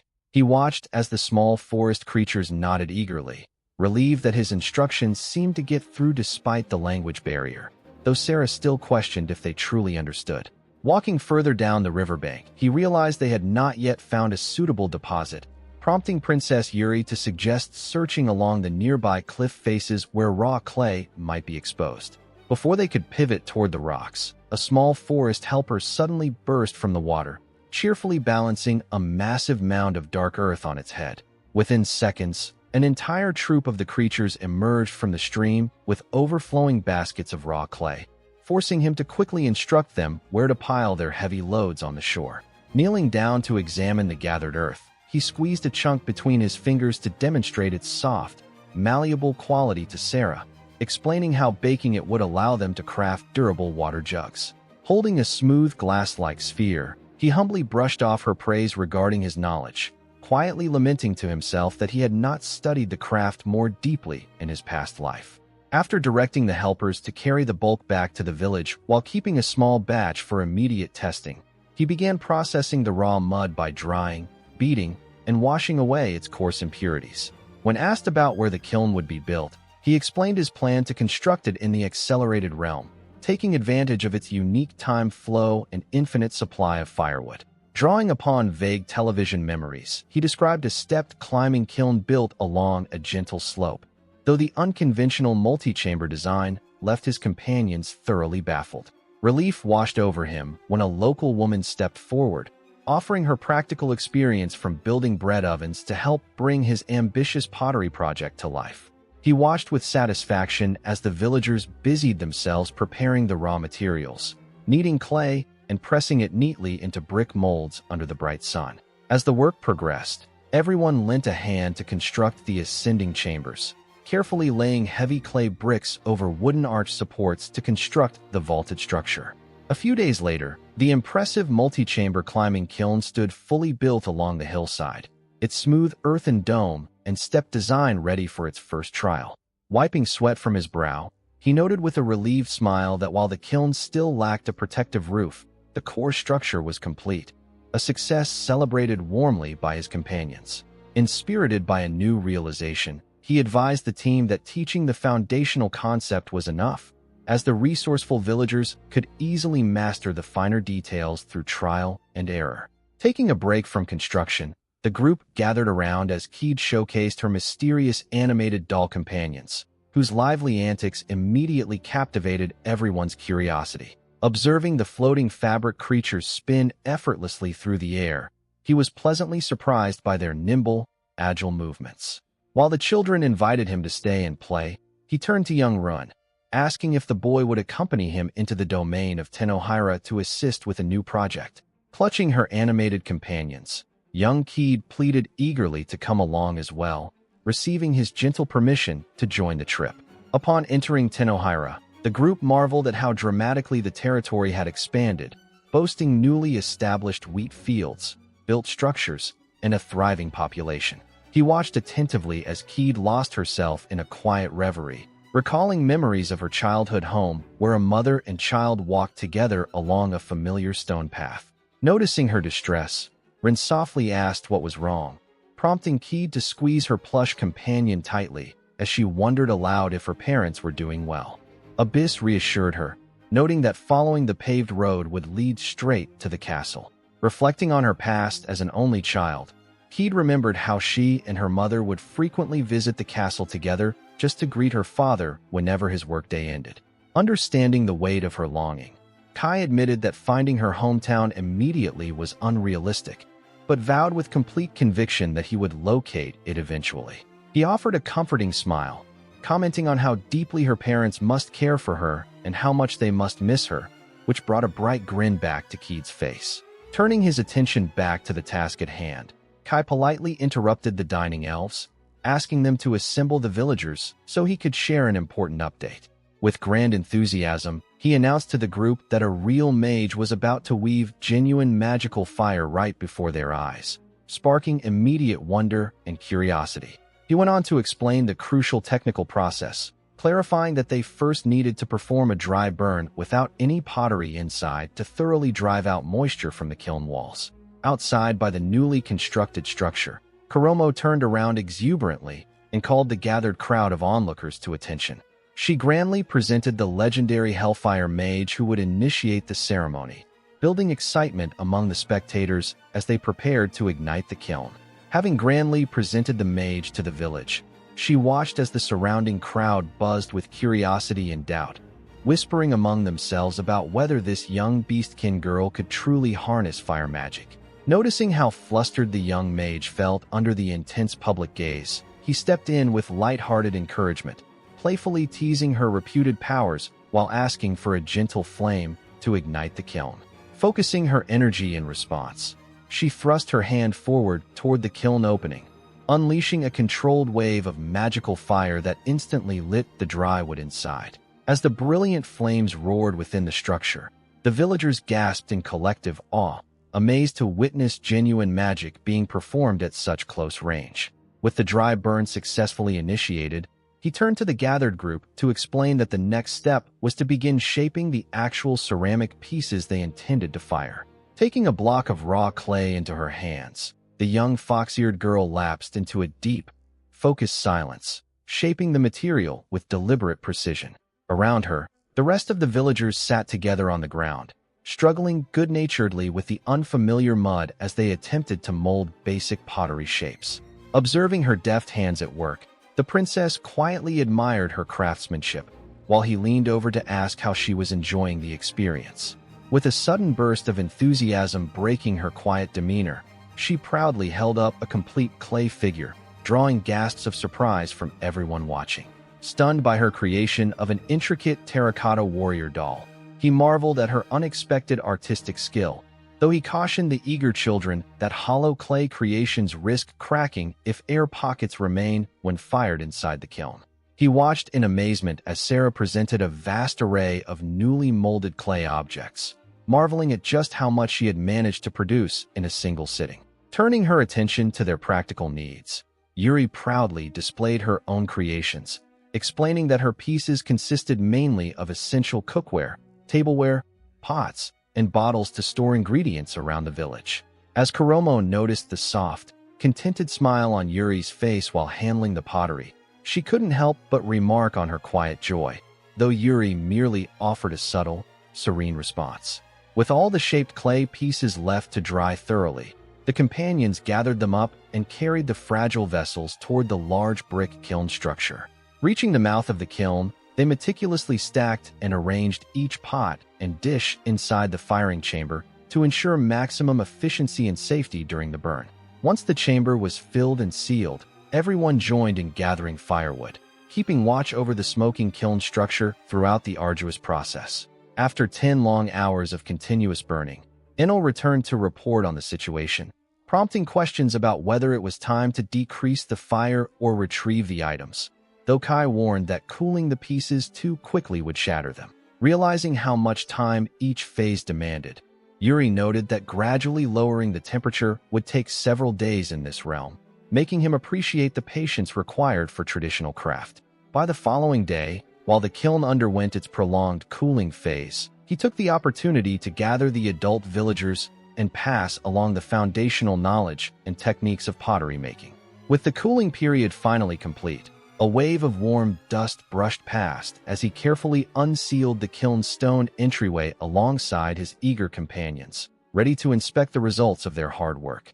He carefully lifted one of the newly fired clay bowls from the batch, presenting it with a bright smile as he announced that the baking process was complete, noting with relief that there were far fewer cracked failures than he had originally anticipated. Seeing his successful display, the girls immediately leaned in with eager curiosity to inspect how their individual creations had fared, crowding around to marvel at the miniature warrior figure while checking their flower vases with anxious excitement. As the surrounding villagers erupted in dramatic celebration, declaring their settlement to be the new birthplace of fine pottery, he quickly tempered their wild enthusiasm by clarifying that this was merely the initial bisque firing, reminding everyone that the ceramics still required glazing and a second burn before they were truly complete. Earth and stone flew into the air as digging efforts began in earnest across the settlement. Inspecting the progress, Kai asked how things were coming along, but the small worker shook his head in disappointment. Kuromo explained that relying solely on water jugs was no longer sufficient, and having the warrior coons constantly fetch water from the river was inefficient, making a local well essential. Shortly after, Keed urgently tugged on Kai's sleeve, asking him to follow her toward the clay storage shed to look at something she had made. Inside the shed, she proudly displayed a substantial, rounded clay figure she had fashioned with meticulous care. Impressed by the creation, he listened as she explained her dream of bringing the clay doll to life so it could assist with castle construction, though she noted it would crumble unless properly baked first. Agreeing to help transport the sculpture to the village kiln, he paused when a soft cough escaped her throat. Concerned for her, he gently asked if she had caught a cold, and she admitted that her throat had felt slightly sore since waking up that morning. After asking Rin to stay behind and care for her, he used his magical ability to effortlessly levitate the massive clay figure into the air. Carrying the heavy statue outside, he resolved to gather the villagers to help bake the large creation. He relaxed alongside his companions over cups of hot citrus tea, taking comfort in how the villagers' pottery skills were progressing under the deity's blessing to handle even the most intricate creations. Continuing their conversation, he observed how rapidly the local crafting industry was expanding through cookware production, while noting how surprisingly skilled Sarah was in culinary matters despite her noble upbringing. As the conversation shifted to how good food brings true happiness, a welcoming voice called out to him from across the outdoor kitchen area. Turning to greet the village cook, he asked if she needed assistance, and she promptly requested that he help retrieve additional ingredients for the upcoming meal. She clarified that beyond preparing today's standard fare, she intended to use this opportunity to revolutionize their community's staple diet, instantly sparking his curiosity. Relieved at the prospect of finally moving past a plain potato diet, she warmly invited him to join her in cooking, to which he eagerly agreed. Before them lay an incredible feast of ingredients, supplies procured from Scorpaw, alongside rich harvests cultivated through levitation magic.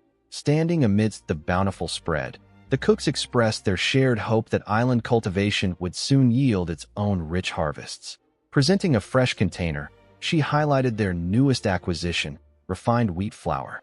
Sifting through the contents, she grew puzzled by its unnaturally smooth grain and lack of bran, while he gasped in surprise at its pristine, pure white quality.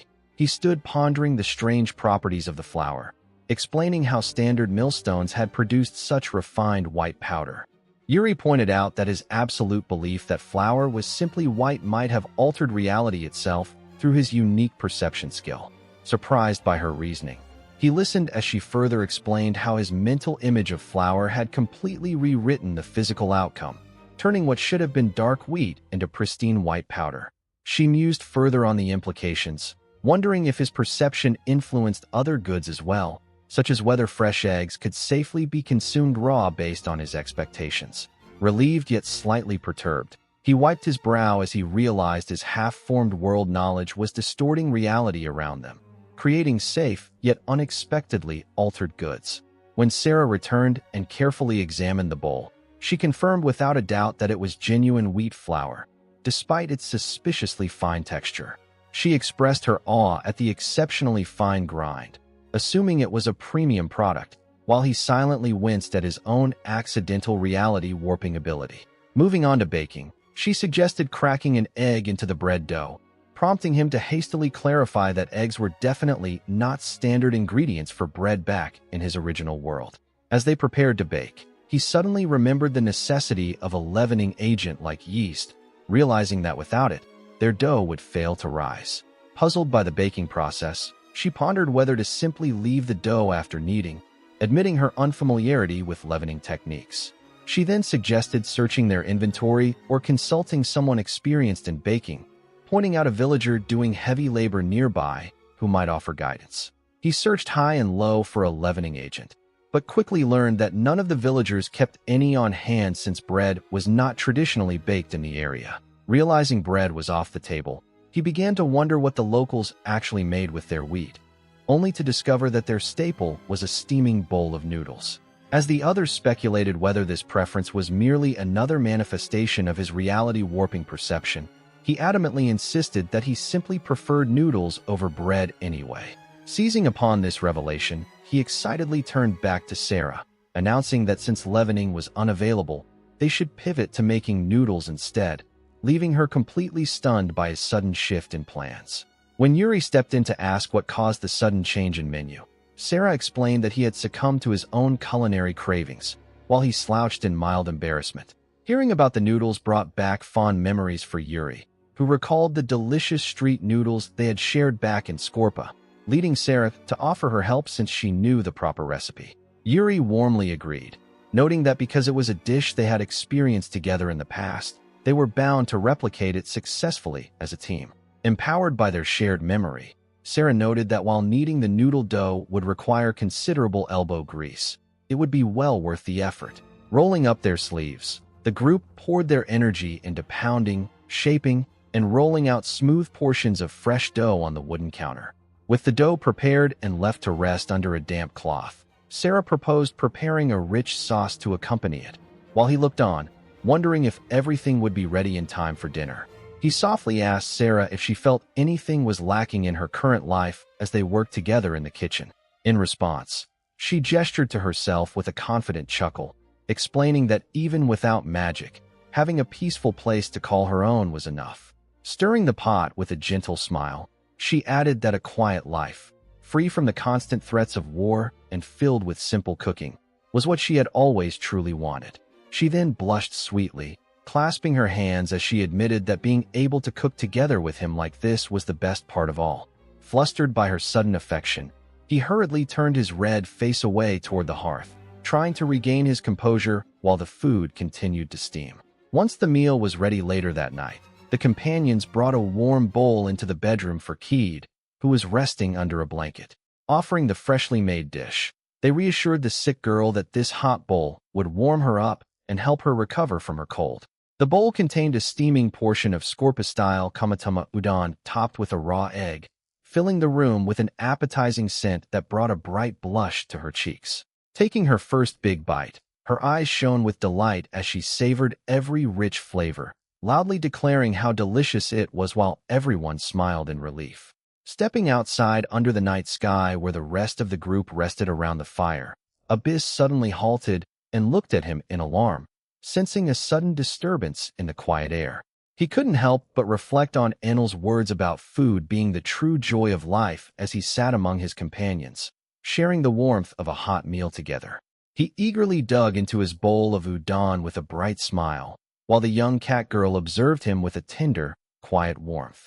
As the meal concluded, a tranquil breeze swept across the sunlit village, setting a peaceful tone for the afternoon. Outside near the wooden cabin, Abyss approached Sarah, calling out to her and asking if she needed any help with the daily chores. Her eyes gleamed with absolute sincerity as she voiced her earnest desire, asking Sarah to teach her how to cook.